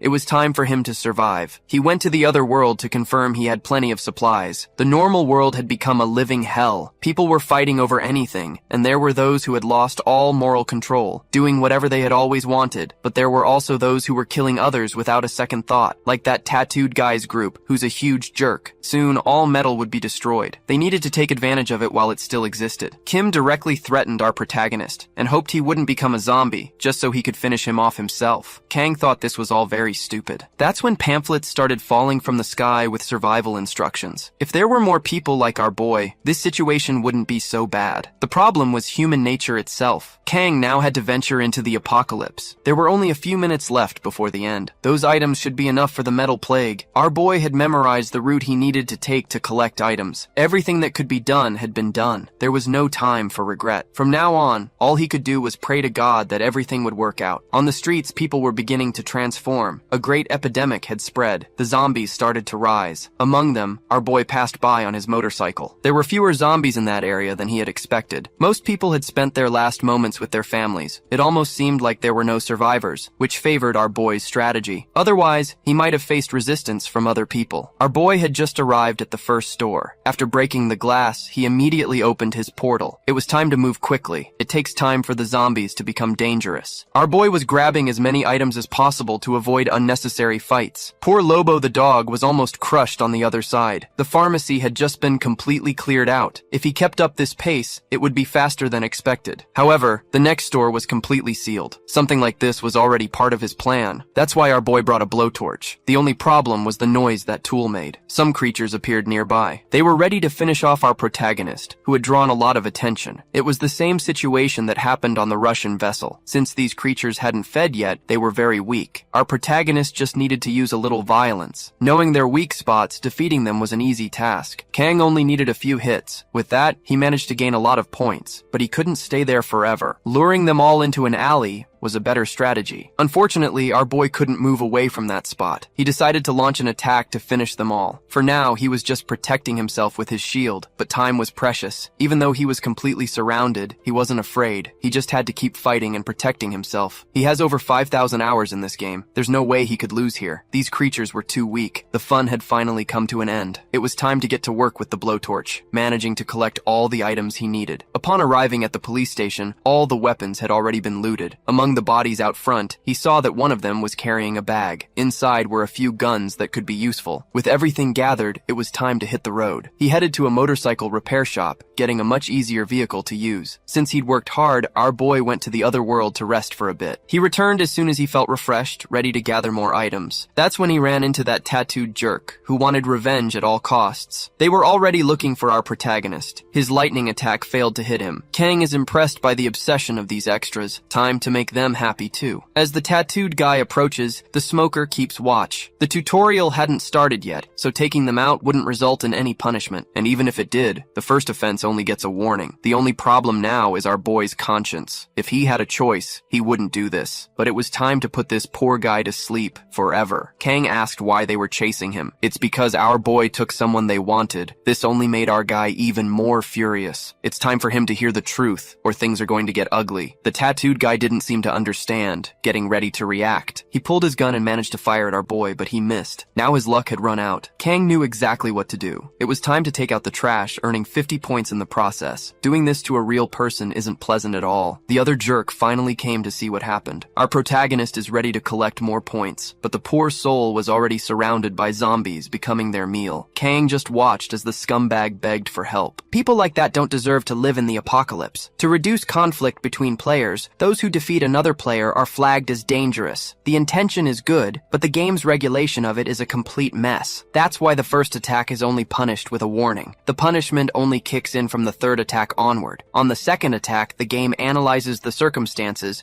and might not even punish anyone. The reason players attack each other is to get points faster and to steal skills. The last game update also added special abilities, which made the game fun again. A downside to this is the death field. When too many players are gathered in one place, an enchantment forces a barrier to be summoned, forcing them to fight each other. It can be a very advantageous situation for those who usually attack others. But back when it was just a game, there were 4 players who were better than everyone else. After what happened, our protagonist's heart calmed down a bit. There was no punishment from the system. What our boy did was simply fight against injustice. When this happens again, he'll be used to it. Stopping by the gear shop and the pharmacy was a good call. But now our boy is surrounded by zombies. And outside, some other players are fighting too. It seems those people are in a major standoff. The guy with the bat is very confident. On the other side are people who are a bit more anxious. One of them fired, since his skill involves shooting other players. He managed to injure the overconfident guy, making his group very apprehensive. These are the end times. People have to survive. The next arrow is going straight for the head. With that, they achieved a momentary victory. But the situation wasn't resolved. The losing team knows there are zombies outside, so they started banging on the walls to make a lot of noise, leaving the other players terrified. The group that had lost the battle started to flee as zombies closed in on their location. Our protagonist opened his gate once more. He needs to get to the army battalion, but his time is running out. It's time to ask the dog for help. It's time for the poor thing to get to work too. There's a place where zombies gather in the beginning,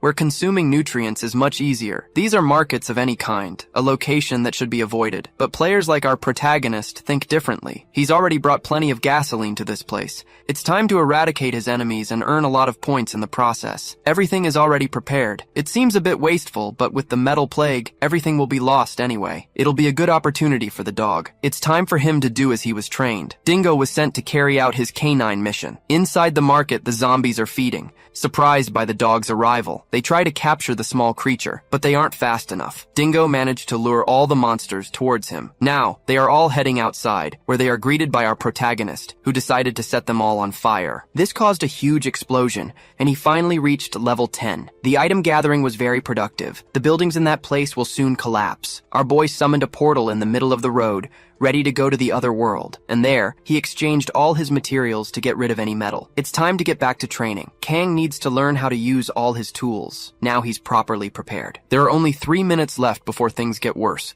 which gives our boy the feeling that everything could go wrong. The portal only allows him and his items to pass through, and the diseases of the apocalypse spread through the wind. The spores are very dangerous to humans. Meanwhile, Metal will be completely doomed due to the corrosion. That's why our boy went to a training ground surrounded by wood. Even so, he remains worried. If something goes wrong, he can escape. Right now, he has only one objective, and he must stay focused on it for everything to work out. The great metal corrosion arrived in the city. All the buildings began to shake immediately. In a matter of seconds, there was nothing left standing. The metal plague destroyed all of civilization. Everything humanity had built no longer exists, gone in the blink of an eye. Kang watches what is happening through his portal. Humanity has returned to the Stone Age. It's truly terrifying to witness something like this. Another explosion happened in the city. It might be that the army's weapons depot has exploded. Our protagonist is trying to control his fear. He still has some metal parts in the other world, and even though he prepared, it's not ideal. Many doubts are surfacing now, even though he already has a plan. Returning to his hideout, he was surprised by something. Those little beetles that steal food. This time they returned, bringing some roots. Our protagonist approached to receive the gift, thinking it was an apology, but in reality it was a trade. They want more food. Kang thought that was a bit much on their part, which doesn't change anything, because the beetles are extremely cute. Our boy is now having second thoughts. To give them food, he needs to receive special items in return, but maybe these creatures aren't capable of understanding him. That's when the impossible happened. One of the beetles started drawing in the dirt. Our boy was completely incredulous. The creatures are willing to bring ores in exchange for food.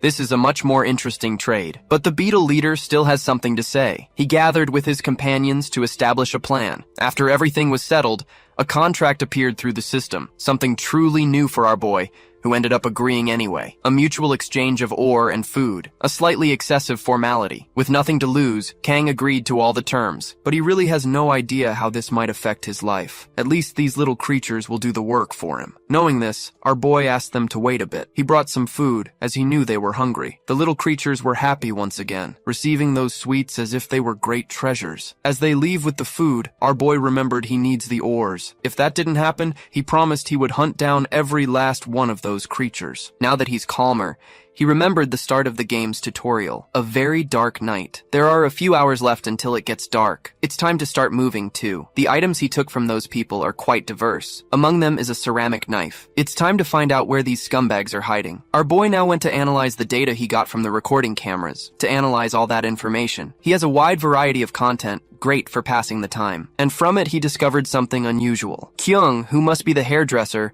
was a famous singer. She's very attractive, so that's plausible. But for some bizarre reason, our boy decided to delete that content. And he started to remember the time when they were just colleagues. He prefers to keep those memories. It's time to see the level 10 rewards. Opening the game's shop. The prices are a bit different, but he wants to buy items number 6 and number 11. They immediately appear before him, ready to take advantage of a small glitch from that game. With the shop, storage slots also appear, which is really beneficial for a player. This makes organizing his equipment easier. He successfully stores 5 items. Ready to leave, he gave the dog the mission of guarding the house. It's time for our boy to venture out and try out the tutorial. The city is truly desolate. Lit by the moonlight, he hopes to find his way. Before moving on, he realized he'll need an item. He wanted to save it for later, but the situation made it necessary. Our boy consumed the grapes that enhance night vision, ready to see in the dark. Kang soon saw that there were some zombies in his path, so he decided to take a safer route. One of the flaws in that game is the lack of communication about events, but the tutorial is different. The game is a bit clearer. A wall of zombies will soon be formed. Our boy must avoid being seen by them, or this will happen. The same happens when a player gets an item, so it must be done in a special way. A glitch in the game is to look directly into the void. After a while, something will appear. You need to grab the item before it fully appears,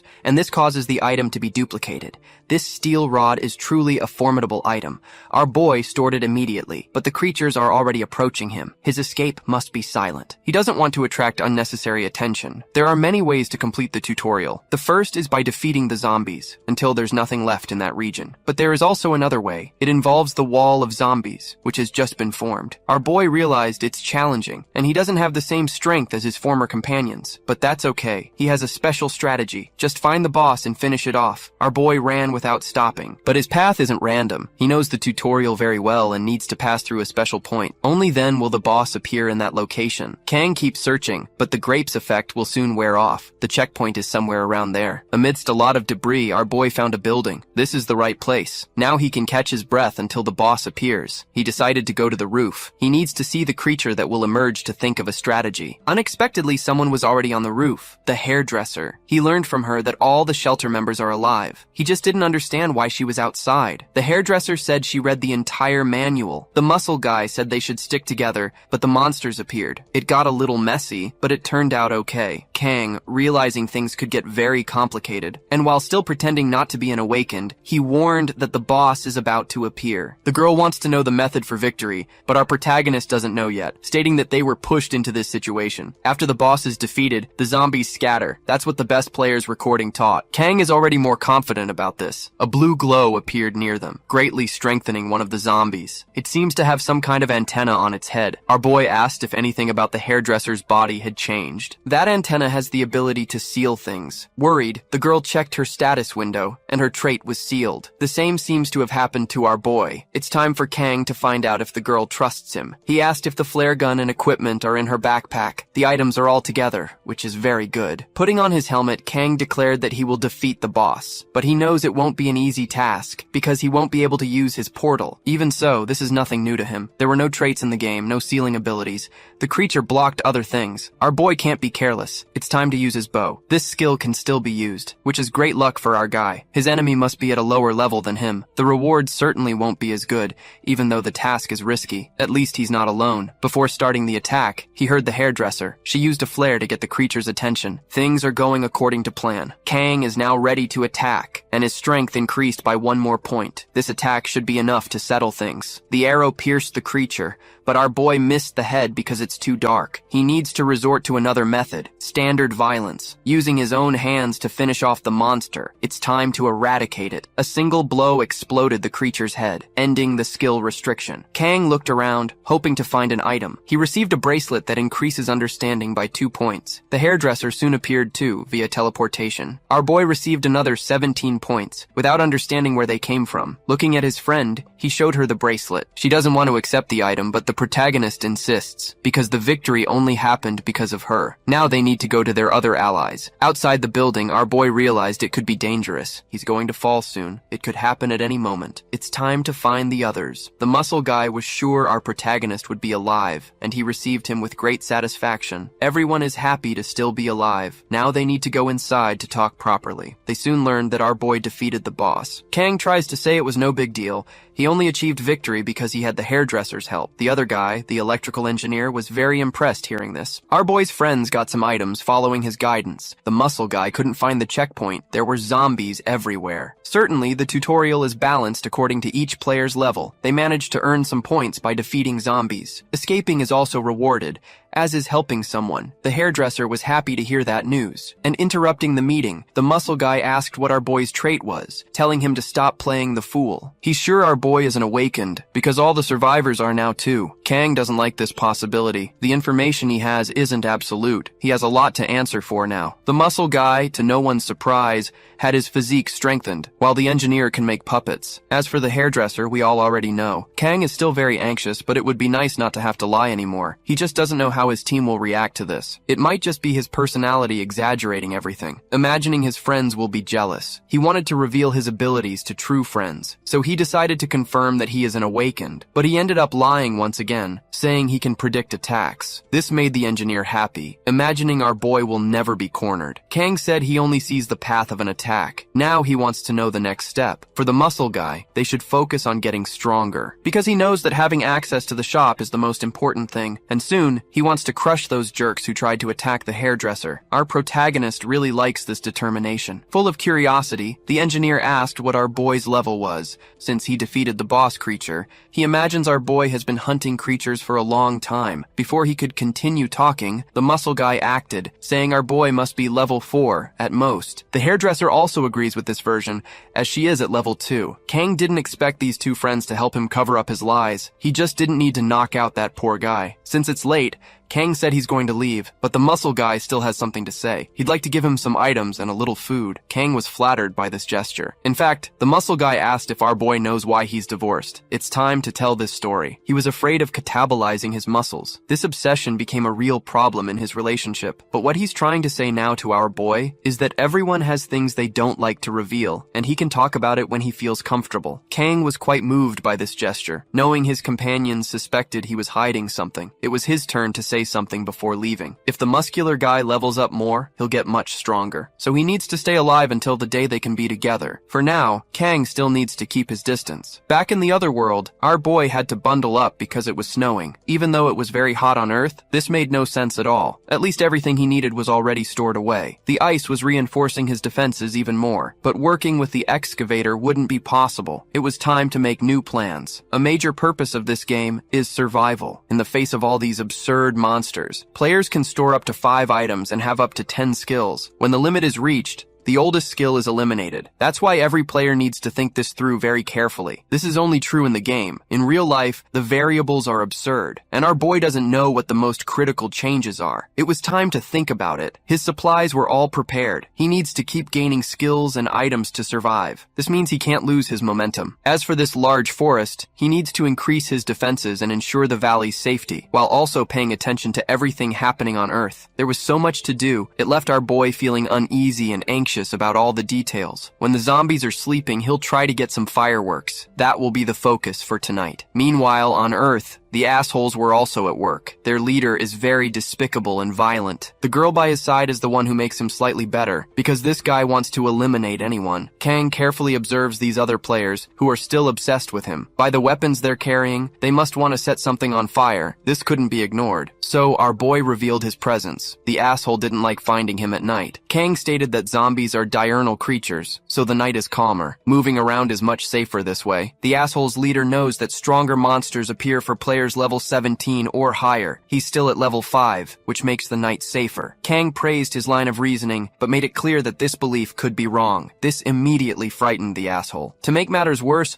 our boy said he was going to loot their camp, which sparked the asshole's rage. He immediately ordered his cronies to finish off our boy, but the action was interrupted by a strange noise. A different kind of zombie decided to show up. Kang was already fleeing at high speed, pursued by the assholes. One of them seemed to have a speed trait, which didn't help much, as he ran right into our boy's portal, falling unconscious to the ground. The assholes wouldn't stop to help. In a short time, the side character was dead. The others now had to change their escape route. The girl ended up running into a skeleton, which exploded immediately, leaving the asshole's leader all alone. Near that large, dangerous creature, he attacked it with all his might, not wanting to die like this, but his strength was far too little. It was time to be consumed by the creature. Kang watched as the large zombie had its snack. Protected by the gate, he could defeat the creature by himself. This single shot should resolve the whole situation. The poor creature was bent over in pain. The metal plague corroded the bullet, reducing its damage. A few more shots were needed, until finally there was no life left in it. Our boy acquired the terrain detection skill, as well as 20 points, not to mention the items from that asshole, who wouldn't be needing them anymore. It was time to visit the hideout of these scumbags. They had managed to store a lot of interesting things. Kang was already organizing everything. He now had the fireworks he wanted. With the dog's help, our protagonist managed to avoid the dangerous creatures. The sleeping zombies weren't dangerous. He just had to hit them in the head. Kang was now at level 14. Which was very good. After a long night's work, our boy needed to rest. He now had more supplies in the other world, which was still going through winter. Since there were many flammable products, he had to be careful. Kang also needed to make sure his other allies were still alive. Just then, he heard something outside the door. It started to rain. The weather had changed abruptly. With thunderstorms present, he decided to stay in the other world. To avoid unnecessary risks, his moat was finally built, and the winter decided to leave, bringing a more pleasant climate to the place. The problem was Earth, which continued to suffer from storms. This made our boy move his plans forward. While exploring the forest, he recognized that firearms were a great addition, because they take a long time to be released by the game. The only way to get them is through combat. For now, the dog was his most useful tool. His understanding had also increased greatly, and with the ability to sense the terrain, hunting became easier. The owl bear was was fishing for some fish. Kang had 15 shots to take, and this creature was more powerful than the monsters on Earth. At least 7 shots were needed to defeat it. Bullets are a scarce resource, so our boy couldn't afford to miss. His first shot hit the bear's head, leaving the creature quite enraged. It tried to find who had done this, but our boy had already changed position, firing 2 more shots. The bear was increasingly confused, its body wounded. Incapacitated,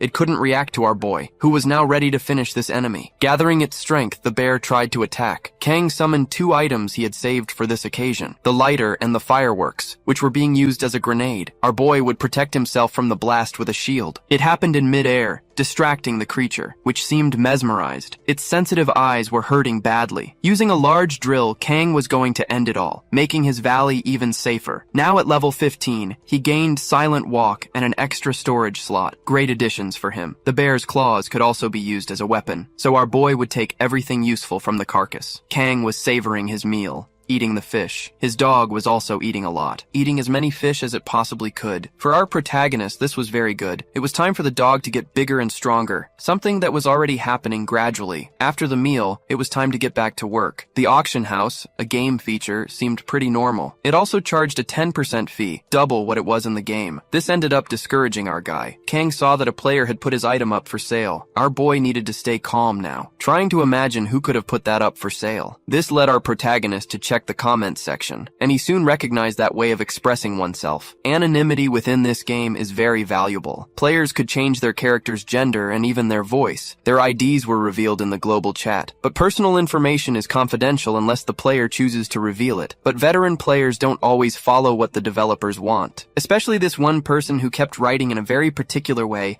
It seemed like they wanted to draw attention. Kang quickly sent a voice message, which was answered immediately. Even so, the conversation wasn't flowing smoothly. To our boy's surprise, it was just his impression. The item's seller was very excited. He learned that he was acting alone. This other player knew someone had helped the government by sharing information, and thought it was a girl. Before long, Kang grew to like this person, who was now ready to reveal themselves to him, believing they would work together. His trait is resurrection. As long as he has points, he can do it indefinitely. He was already at level 17, and he also had several types of resistance. He now wanted to know what our boy's trait was. Who wasn't so interested in sharing that right now? Because he has trouble trusting others. But if he met this player in real life, he was willing to tell him the truth. Willing to earn our boy's trust, this player decided to give him a magic ring. It took a lot of work to find it, and it would be sold for only 10 points. Kang, being an experienced player, knew this item was very valuable, but it seemed that other player really wanted to earn his approval. When the game was still just a game, the rabbit princess was the first friend he made. The two were especially close, and this was the mysterious player on the other end. Our protagonist was very grateful for the ring. He decided to return the favor by putting some materials up for sale. The bear claws and the fish made the rabbit princess very happy. He realized that dangerous monsters were already starting to appear, but that doesn't matter now. The fish looks delicious. The only problem now is the distance between them. Our boy hopes that in real life his friend is at least dressed, something he's not too inclined to obey. That was the first decent meal the young man had in a long time. Slowly, light began to stream through his bedroom window. The storms were over, a good omen. Maybe our protagonist has become a god. That's also a possibility. After eating the fish, the rabbit jumped out the window, crushing some zombies that were on the ground. It's time to find his friend after being separated for so long. There was just one problem now. The poor guy doesn't know how to get around the city. It's been about 3 days since the storms ended. Our protagonist's friends are adapting very well. The engineer has already reached level 5 and can send his puppets farther away. They are also living in a place closer to our boy's house. That pair of background characters, kind of useless, are now a couple. The muscular guy managed to reach level 10 and unlock the shop. Kang continues to guide his friends on what to do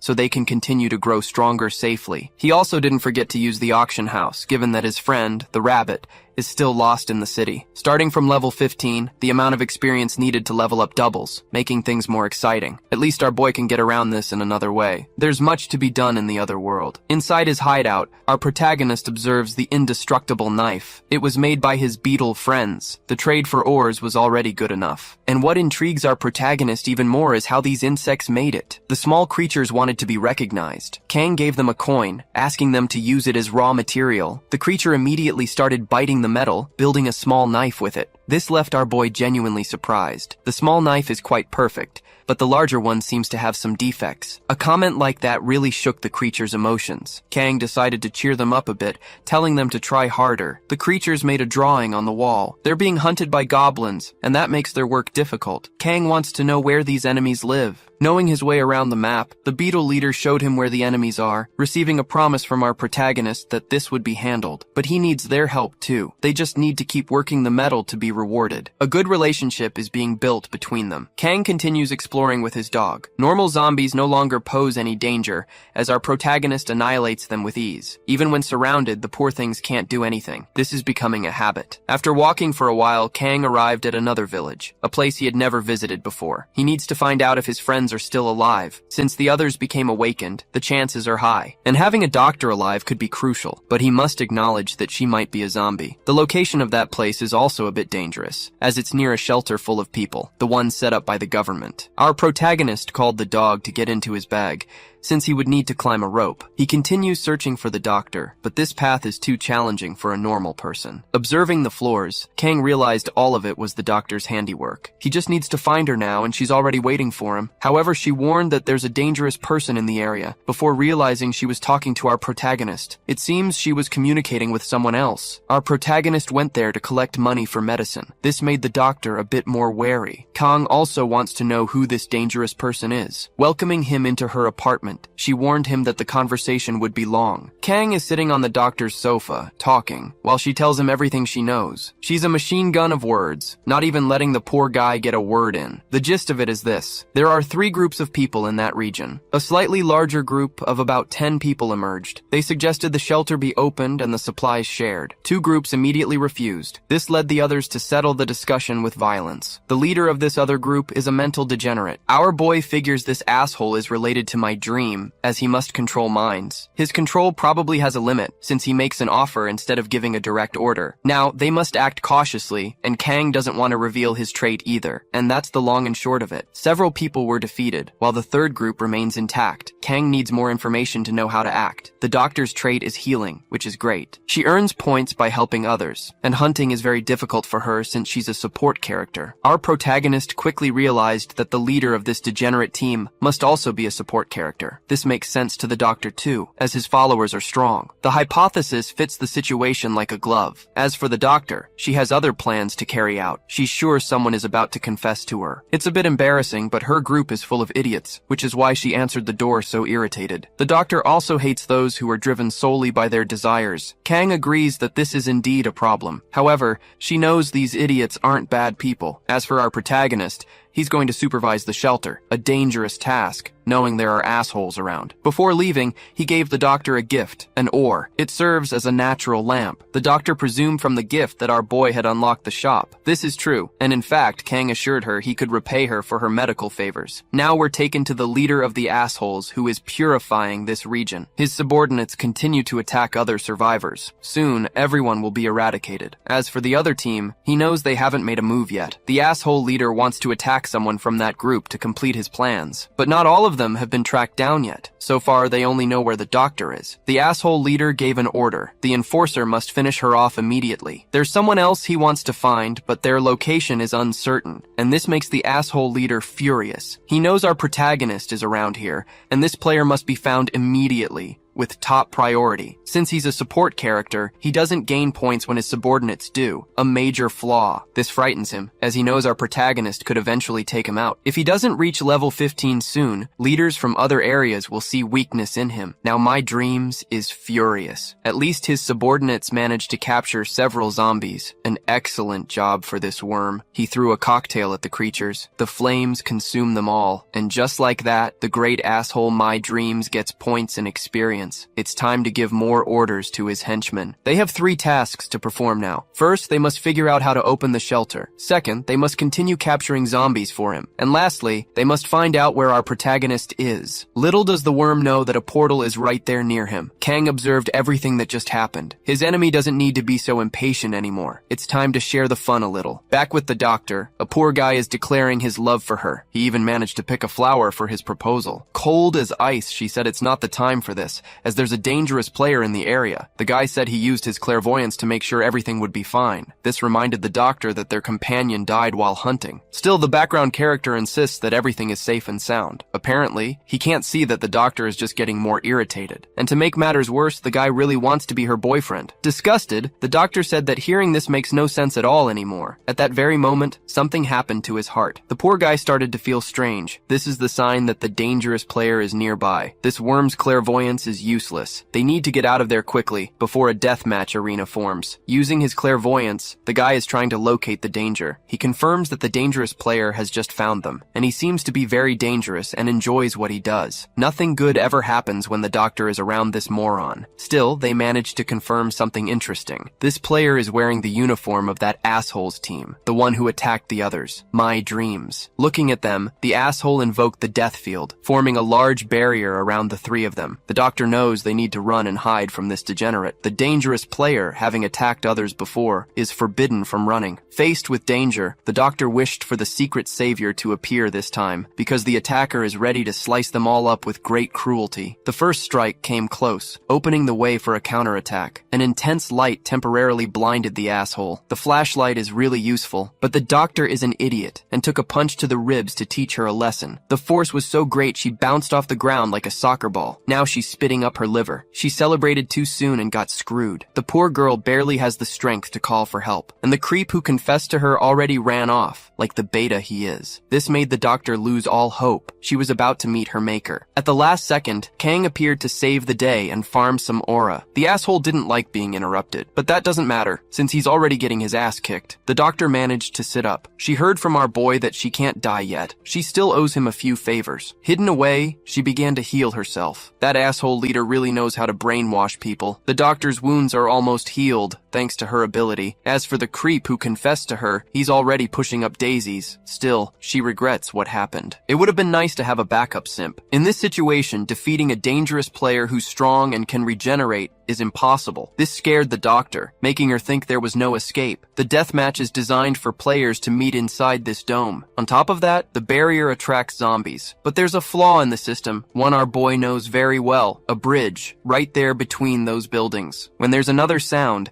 the asshole will reach his emotional peak, and his eyes will turn red. The barrier will shrink, and an opening will appear for them to escape, but they'll only get one chance. Kang will give the signal, and the doctor will have to run. The boy will have to stay behind to handle this situation. The most important thing is to get outside. Now the doctor is on the 3rd floor, and our boy is on the 1st. The asshole's heartbeat is getting louder and louder. Kang waits for his arrival, only to be surprised by the wall, which was just completely destroyed. This asshole is seriously powerful because his trait is walking through walls. Motivated, the asshole tries to make his knife sing again, but the plot armor is strong. Kang still managed to hit his foe, crushing the poor guy's cheek. Even so, the creep is still alive. The damage he's capable of dealing isn't fatal. His enemy is also under the influence of another player's ability, making his attack pattern very simple and easy to read. The only real problem is his unreasonable strength. Kang realized he needs to end this creep's life soon, but he's a good guy and doesn't want to do it just yet. To get to the boss, he'll have to stick to his plan. Judging by the asshole's condition, stage 2 of that thing is coming soon. While thinking about it, Kang lost sight of his enemy. He just vanished, closing in for an attack. This speed is now a huge problem, something Kang never imagined he'd have to deal with. It's time to use his items. A piece of ore has just been summoned. When sliced, it released a massive amount of light energy. With his enemy dazzled, Kang fled. The doctor waits for him on the upper floors, but the barrier hasn't shrunk enough yet. She has to keep waiting. Kang will hold off the enemy on the 2nd floor. Slowly, the asshole approaches, like a villain from a trashy movie. His emotions are almost at their peak, a sign that there are only a few seconds left. Several blows were struck against our boy, who just needs to hold on a little longer. Finally, they reach the 3rd stage. This is the signal Kang was waiting to give. The doctor sighs deeply. She runs towards the barrier, which is approaching her across the bridge between the buildings. Against all logic, she escaped that prison. But there are several zombies nearby. The doctor needs to keep running or she'll be dinner. At least she's no longer trapped with that dangerous asshole. Now she's hoping that Kang can save himself too. The zombies are blocking the exit. It's time for our boy to hurry. He runs desperately, but his enemy bursts from the ground like a persistent weed. Things are getting a little more difficult. Hidden by the dust, Kang suggested to his enemy they stop fighting, that this was getting boring, but the asshole seems to ignore everything. He wants to find someone to slice up slowly. Kang hid in his portal, ready to make it rain lead. If the asshole stands still and does nothing, he'll be spared. Outside, more and more zombies are gathering. Our boy opened a portal and continued his escape,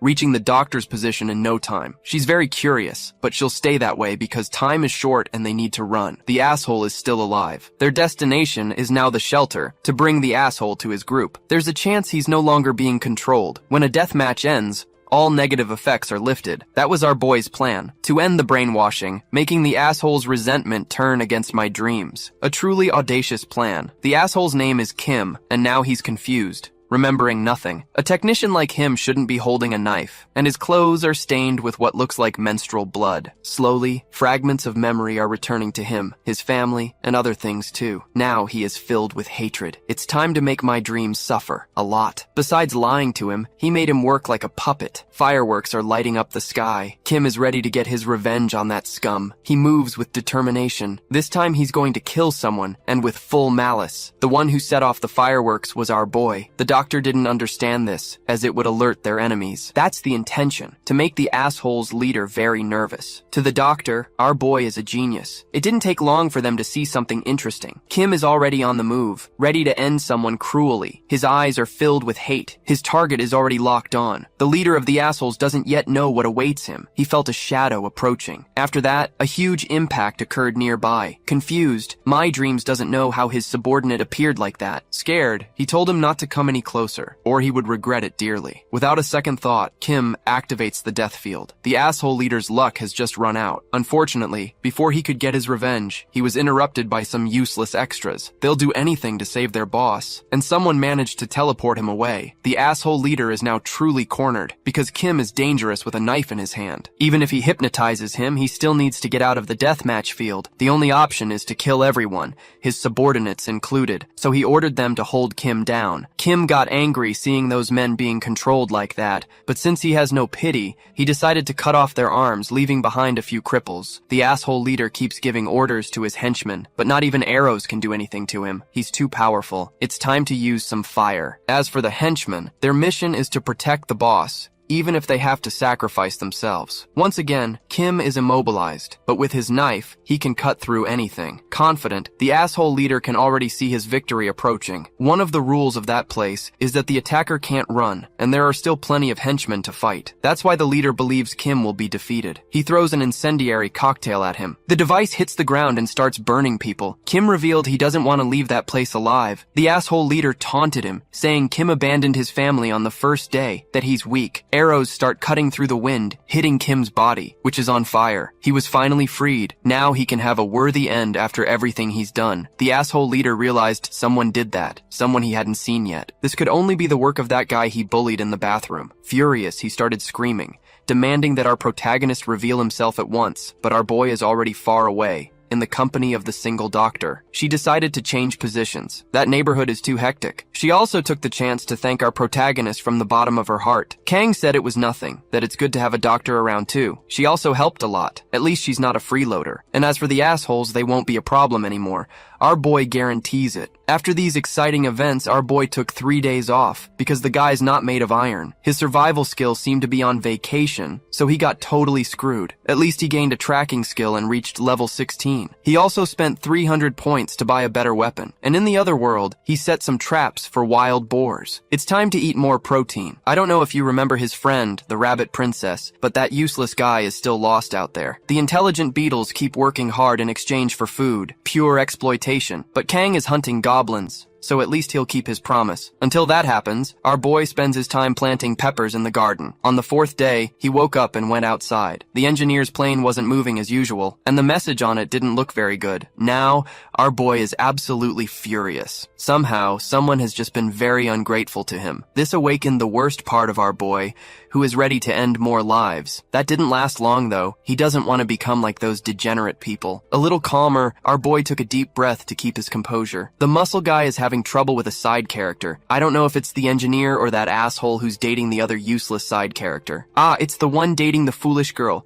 and he's still socializing with the enemy. A real traitor's move. If this were back in the hood, he would have been dealt with by now. Not to mention the doctor, who is lonely and needy. Kang can't afford to let his guard down. However, it's time to help the beetles. The humans can fend for themselves. Accompanied by his dog, our boy is ready to finish off the goblins. In fact, the canine has grown a lot. It must be drinking growth hormones every morning. The beetles are there too. It seems they enjoy a bit of violence. They even did the intel work, counting how many creatures were there. Because of this, they're worried. They don't think Kang is strong enough to do anything. Faced with their fear, Kang had to tell them he only looks weak. Besides, he's running out of patience. It's time to let the guns do the talking in this neighborhood. The time has come for the beetles to see up close what technology can do. Kang aims at one of the nefarious creatures. The first bullet tears into its target. The hill is under attack. Kang advances with his canine companion, slitting throats. After the first assault, they retreat. The dog decided to climb up on some rocks. It immediately started howling. The more powerful goblins heard this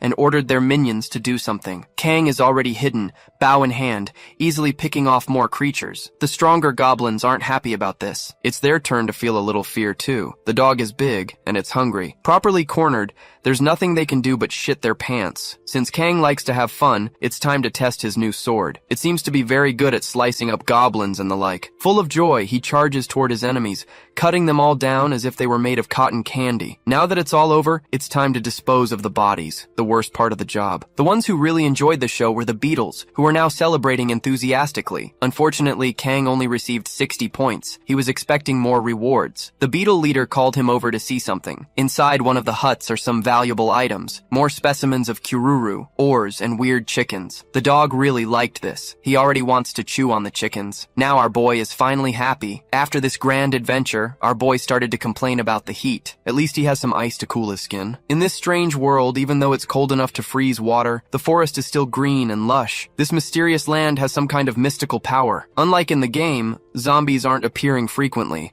In other words, they don't spawn artificially unless something happens to summon them, like the skeletons and that weird, slender-limbed zombie. The tutorial itself made a boss zombie appear. Following this logic, a shelter in an isolated area would be immune to zombie waves. Some things really aren't like the game, but inspired by it, Kang needs to keep speculating. Kang has just arrived at a rice processing plant. There's still a lot of food there. Soon, he will share it with his allies. The next day, our boy followed his exercise routine to keep from losing his mind. In the apocalypse, where everyone eventually goes crazy, this is essential. There are 3 things he values highly right now. The first is communication with his allies. In this regard, the engineer helps a lot with his ability. The second is to continue exploring the forest with his dog. The third is to stay in touch with the rabbit, his weird friend who sells items at the auction. During their last contact, something interesting happened. Someone is using items as a way to mark time. In the chat, several people are contributing to this. This could become a problem. They might end up discovering where the rabbit is since he loves getting attention, but it is what it is. Everyone for themselves. Busy as they are, he and the rabbit can't talk in code. At the auction,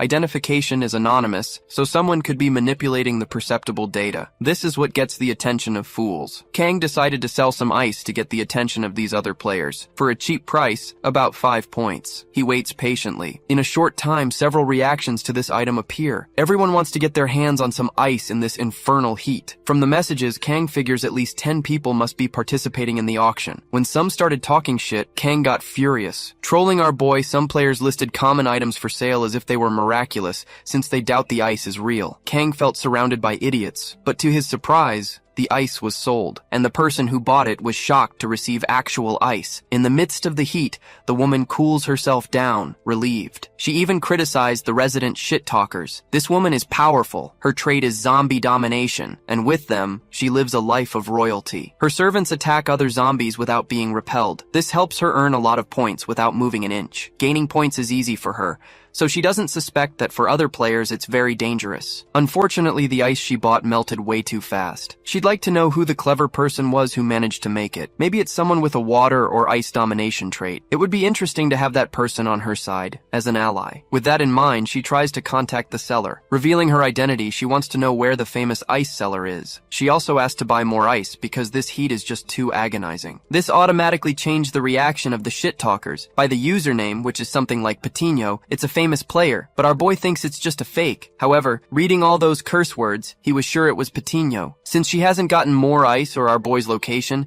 Patino is getting pissed. She gave our boy 10 seconds to cooperate, or she would move on. It might be the real Patino, but our boy wants to remain cautious. There are several players present in that auction chat. That's the problem. Kang put more ice up for sale, but he doesn't want to reveal himself, not yet. This only made Patino even more irritated, as that's one of her characteristics. It wasn't long before the rabbit joined the conversation too. Little by little, they are realizing they know each other. From the words appearing on the screen, with the characteristic mannerisms, Patino is also seeing the truth. The ice appeared for sale, and whoever did it is very cautious. Now she knows who's on the other side because they've done a lot together in the past. It's time for her and the rabbit to find their old, dear friend. Our boy, being an anxious person, doesn't really like this idea. After all this commotion, it's time for Kang to meet his other allies. On the way, he confirmed a few things. The tutorial was easier than expected, so there must be many survivors around. And zombies don't spawn automatically, even in areas with many people. There's no law, no order,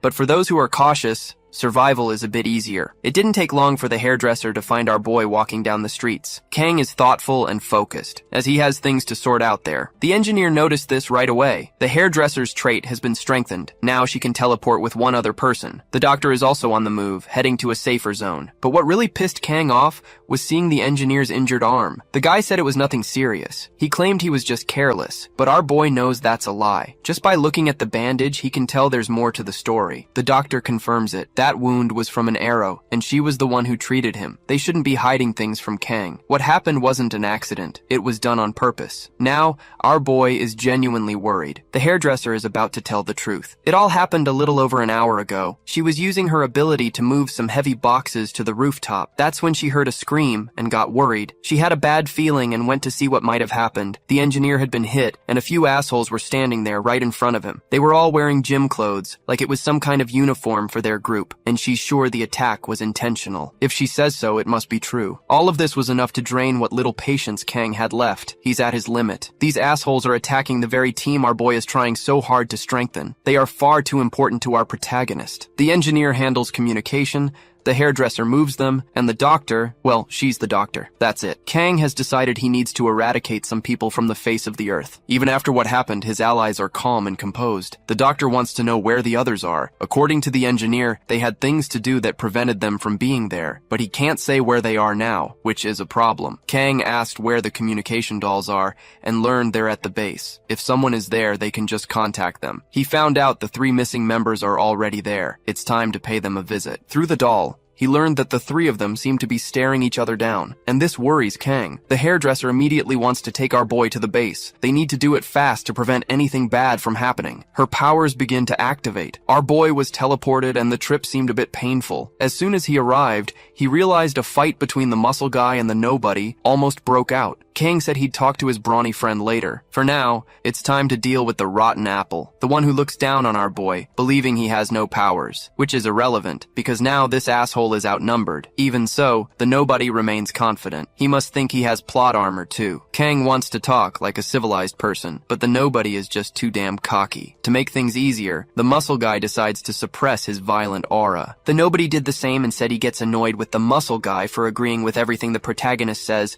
while never listening to him. He says it's not fair, but the muscle guy ignores him. He knows Kang is the real deal in this story. It's harsh, but he only follows the one who's right. Hearing this, the nobody was outraged. Kang had to intervene before things got worse. He tells the nobody that he has responsibilities to this group too, since they're living in an apocalypse now, and taking things seriously is the #1 rule for survival. He disobeyed orders and gossiped with another group. That's more than enough to get him kicked out. Even the muscle guy agrees with that. The useless girl said it's a misunderstanding, that they're not gossips. They needed to enter the auction to get information, so they hunted with another group. They did it for the good of the main group, as a way to help everyone. They need to get closer to the true veterans of the game. Kang felt his true allies were now looking at him, trying to turn the tables. The girl said that Kang also talks to other groups. This made the hairdresser defend our boy, who's been helping them since before everything collapsed. Even these 2 ungrateful ones were helped, while other people have done nothing so far. That's the real situation.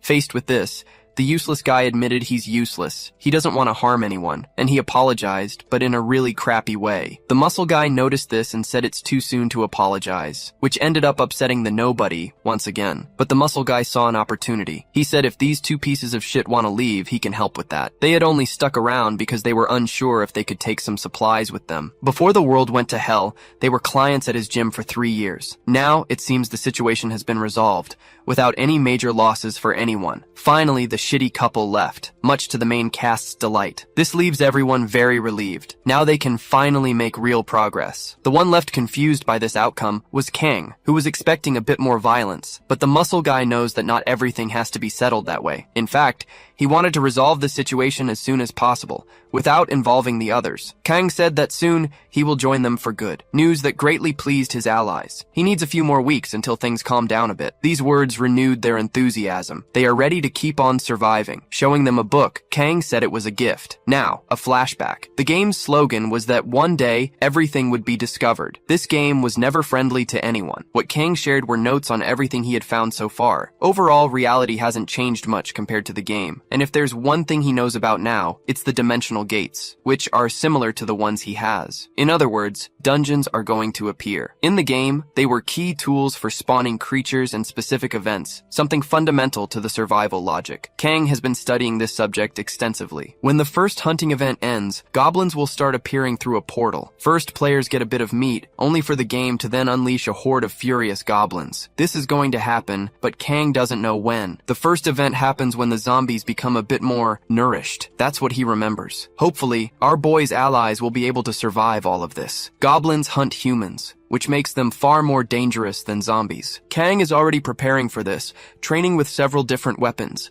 At the same time, he continues with his tasks in the other world. Obviously, he ended up getting much stronger, and by administering microdoses of the toad's sweat, he started to see results. His poison resistance has just reached level 2. It would be better if the immunity were complete. And now, a message has arrived for him, from the engineer. A tiger just appeared, and that's bad. This is the sign he needed. The apocalypse has just evolved once again. A tiger really appeared in the middle of the city. The engineer liked that. He feels like he's in a wildlife documentary. The muscle guy quickly brought him back to reality, telling him to use the binoculars to see if there's anything else out there. Like, for example, the danger this creature represents. It slices through zombies with no difficulty at all. The girls don't know where it came from, but the doctor believes it might have escaped from the zoo. Many animals must have already lost their lives in the city. Kang said that in the game the animals were summoned, but there's no evidence of that, since no one ever saw it with their own eyes. Perhaps the hunting event was adjusted for reality. That's the current hypothesis. The question is what they'll do now, and Kang is already being treated as their leader. For the muscle guy, this treatment is a given. Our boy has been taking care of them all this time. Since there's no other way, Kang will explain everyone's role from now on. First, they will hunt the animals to get some more food. The doctor and the engineer will provide support from the rear. The muscle guy will contribute with the violence since he seems to enjoy that sort of thing. Finally, the hairdresser will provide support, linking the two teams with her teleportation power. Kang is sure everything will work out, because that girl has monstrous potential. Before they start, he wants to know if anyone has anything to say, or any improvements for the strategy. Since everyone was silent, our boy assumed he had done something wrong. The truth is,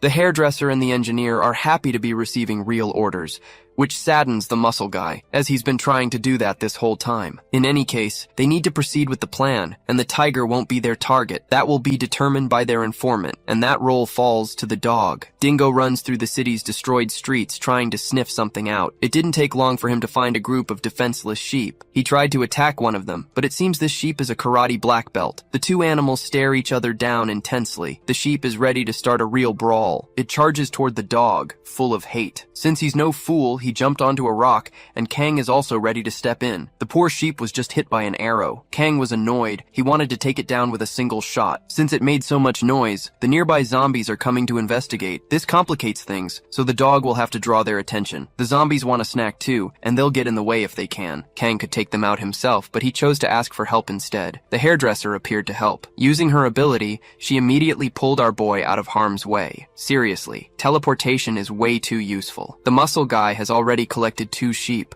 but they lost sight of the last one. Still, this is a very satisfying result for their first hunt. While still celebrating, his arm was hit by an arrow that came from a distance. Kang grew very worried seeing his ally injured like that. It's that same group of useless people, the ones in gym clothes responsible for injuring the engineer. Kang had seen them before and knows they're complete assholes. The hairdresser didn't like seeing them as she knows they're no good. Furious, Kang asked what they want. The asshole said they have 2 sheep, so they'll be taking one. Wanting to avoid an immediate conflict, Kang accepted this offer. But before leaving, he asked the couple of extras something, if they had betrayed the group with their gossip. Today, they'll back down, but next time, shit's going to get real, and they've been warned. Later, they treated the muscle guy's wound and enjoyed a meal made from the sheep's meat. Everyone is happy about it, but a little worried about the risks. The engineer is in favor of peace and would like to avoid a war. Kang reminded the muscle guy that from the beginning, he realized they would need to end the lives of those scum, and since he's not the real leader of this group, as he's often absent, the decision falls to the muscle guy. However, he made his opinion known. He doesn't think they should bow their heads to that scum. For now, they need to celebrate and enjoy the good food they've managed to get,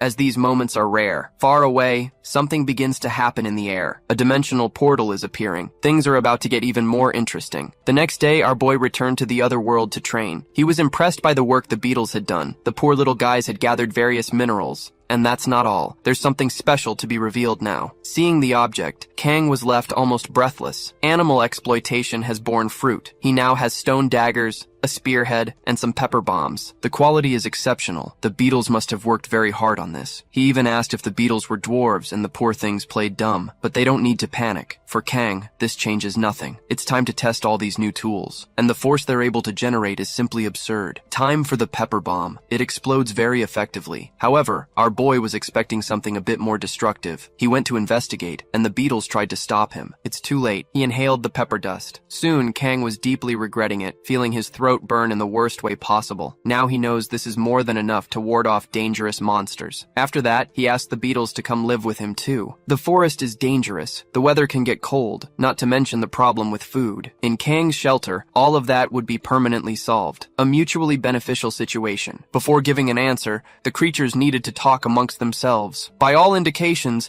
their leader agreed to the invitation. Joining hands, they celebrated another agreement. It was time for Kang to return to Earth, accompanied by his faithful canine friend. Because it's about time for the goblins to appear. And as expected, these monsters are already roaming the city, and they are very dangerous in combat. To make matters worse, they're building a base to facilitate their malicious operations. The Goblin Home event will start soon, that's for sure. Dingo ended up catching a scent in that area. Our boy finally found a dimensional portal. For him, this is great. For any other player, it would be a huge problem. Crossing through the passage, he realized it's very similar to the game's events in its original format. He just doesn't know what happens if he uses his ability there, if he'll go to the other world or back to Earth. Testing it, he found it leads to the other world. This raises some questions about where that dungeon dimension is located. Maybe it's on Earth after all. Picking up a metal ball, he noticed it wasn't destroyed by the metal plague, which means it's not on Earth. It could be a third random space. Either way, Kang needs to prepare, so he took out some items he had stored. It's time to start exploring that place, and our boy is in a hurry. Since it's the beginning of the game, the dungeon has only one path and no traps. Taking out the goblins here is an easy task for someone who knows what they're doing. Kang keeps moving forward, having a lot of fun. Using his new weapons, he defeats a few more enemies, until he's completely surrounded by enraged monsters. He finishes them all off with his sword, which cuts through monsters like butter. Normal goblins don't even pose a threat to him now. It's time to turn his attention to the area's boss. But Kang was surprised. He saw a creature kneeling. He didn't expect the boss to be alone. It's a bit frustrating. The creature charges fiercely, ready to finish him off immediately. But all it managed was to get sliced in a single blow. What a mediocre boss. Our boy started receiving the rewards for clearing that place. Among them are more durable arrows, which will greatly strengthen his current attack. A great item to have in the apocalypse. Now, he can turn his attention back to his allies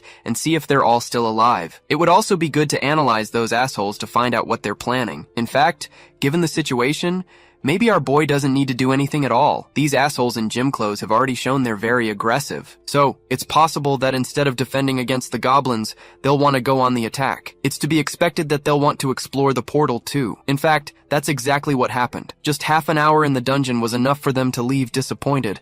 There must be a veteran around here. The information the extra gave them is wrong. The dungeon has already been cleared. There might be a veteran here without them knowing, but the group's leader didn't like that excuse. This just soured his impression of this useless extra, who is now seen as completely useless. Their objective is still the same. They need to find a goblin nest and destroy it. After that, he'll annihilate our protagonist's group. The extra didn't like that, but the asshole wants to steal the supplies they have. Apparently, the extra is naive. In fact, the asshole leader made a point of telling him that to his old group, he's just a traitor and nothing more. And if they don't get rid of our protagonist soon, he'll become a huge problem. The girl doesn't want to take human lives. She's afraid of it. The other players don't care about that. They just want the 50 execution points. It was at that moment the extras realized they were in very bad company. The one observing all this, hidden in his portal, is our boy. And now he's sure this group of people is even more dangerous than he imagined. So, he needs to put a stop to this before the problem gets any bigger. However, he'll do it indirectly, which is much safer and more fun. Elsewhere,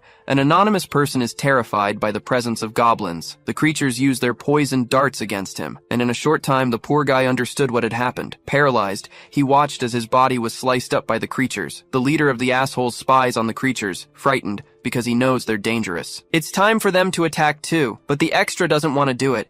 It could be very dangerous for everyone. For talking too much, he ended up in chains. The asshole leader is sick of so many complaints. This extra is never happy with anything. Now he knows why he had problems with his old team, and the extra tries to defend himself, claiming he left that place on his own accord. He wasn't kicked out or anything like that. The discussion is cut short. They've just spotted a goblin chief. Plans have just changed. They need to attack this creature immediately, and they hope the extra will cooperate too, instead of just talking crap and being scared. This is better than attacking the creature's nest with no plan at all. They advance with caution. Just then, the girl whispered something to her boyfriend. She doesn't want to follow these people anymore. That monster is walking in circles. It looks like a trap. Her boyfriend wants to continue, because if they land the final blow, they might get a new skill. It might be the only way for them to stay alive in this group of degenerates. He'll make sure to protect his girlfriend, but he lost sight of the others. They must have started the hunt without him, and that's exactly what happened. The extra, furious, went to complain to them. He said he'd leave the group if they kept this up,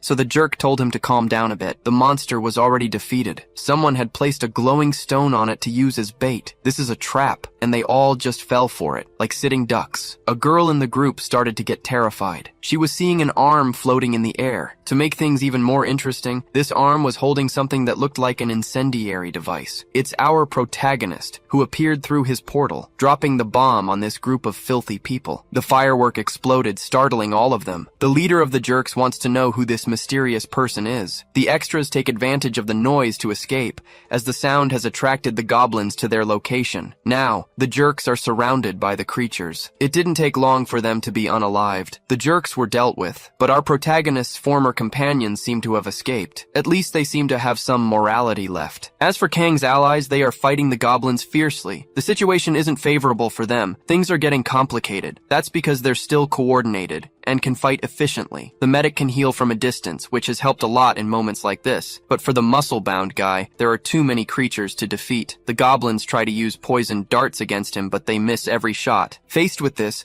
they resort to old-fashioned brute force, but the big guy's body is too solid. The real problem is that he's getting tired. Surrounded by the monsters, he started to think this was his end. It's at this moment that the enemies are defeated, and Kang farms an absurd amount of aura. No one will die tonight because the main character has just arrived to have some fun too. His survival skill was activated, which makes combat easier. He did this by inflicting a few wounds on himself. That's why he was able to shoot that arrow that finished them all off. His strength is currently at 20 points, which makes him absurdly strong. Kang keeps lying, claiming he learned all this from videos about the game. He also drank a lot of solar apple juice, which helps a lot. From now on, he'll handle the situation. The rest of the crew can just sit back and watch the aura get farmed. Kang resorted to violence, and what he did was a one-sided beatdown. On one side, the crowd gets beaten. On the other, Kang does the beating. Poor goblins, it was pathetic. The streets were decorated with bodies and unparalleled destruction. Finally, a formidable enemy decided to show up, a walking skeleton. But even its appearance is part of our boy's plan. He just has to lead the monster to the goblin nest. so everything explodes at once. But a player appeared, being chased by creatures, and he's asking for help. The survival skill is already at its limit. Kang isn't very interested in saving this extra, not to mention he still has his allies to worry about. The hairdresser didn't think twice. She went to help the anonymous guy, preventing him from being crushed by the well-fed zombie. In no time they were already hiding, so as not to get in our boy's way. Fortunately, Kang's allies aren't a couple of idiots. These are the kind of people he needs. It makes life much easier. It was time to open the portal once more, as his survival skill had run out. Now the skeleton monster has lost its target. It doesn't know what to do. Thus the time has come for it to fulfill its mission and explode, wiping out everything around it. After this adventure, the medic went to tend to our boy's wounds. As long as she's there, he doesn't need to worry. She'll help him. With things calmer, it's time to talk to the soldier they rescued. He's a captain, and he's grateful for being helped in such a situation. The muscle-bound guy found the rank strange, since the man is quite young, but according to him, he was promoted legitimately. The apocalypse happened right after that. Kang wants to know which region he operated in, and learned he's from the nuclear power plant's infantry. The place is already completely devastated. His job was to escort personnel and monitor the plant. If that's true, he shouldn't be here, since it's almost 40 kilometers away. That's true, but he came here with a purpose, because smoke started coming out of the nuclear power plant. This is a sign that the core might be melting down. Since he's a soldier, he doesn't know the details, but he knows that if he ever sees smoke there, he must flee immediately. The big guy doesn't know what that means. The medic, being the most knowledgeable one there, explained that when this happens, it's because the core isn't being cooled, and radiation will escape. Surely, the soldier came all this way to spread the catastrophic news. Along the way, not everyone was as friendly to him as our boys' team was. Kang said that besides being a stranger, he brings bad news, so it's natural he wouldn't be well received. Not to mention it makes no sense at all. He even brought a dangerous monster here and messed up our boys' plans. Not to mention, of course, that he could have caused a zombie wave just by being here. A captain like him is just putting people in danger, and that's not right. After being hit with the facts, the poor guy apologized,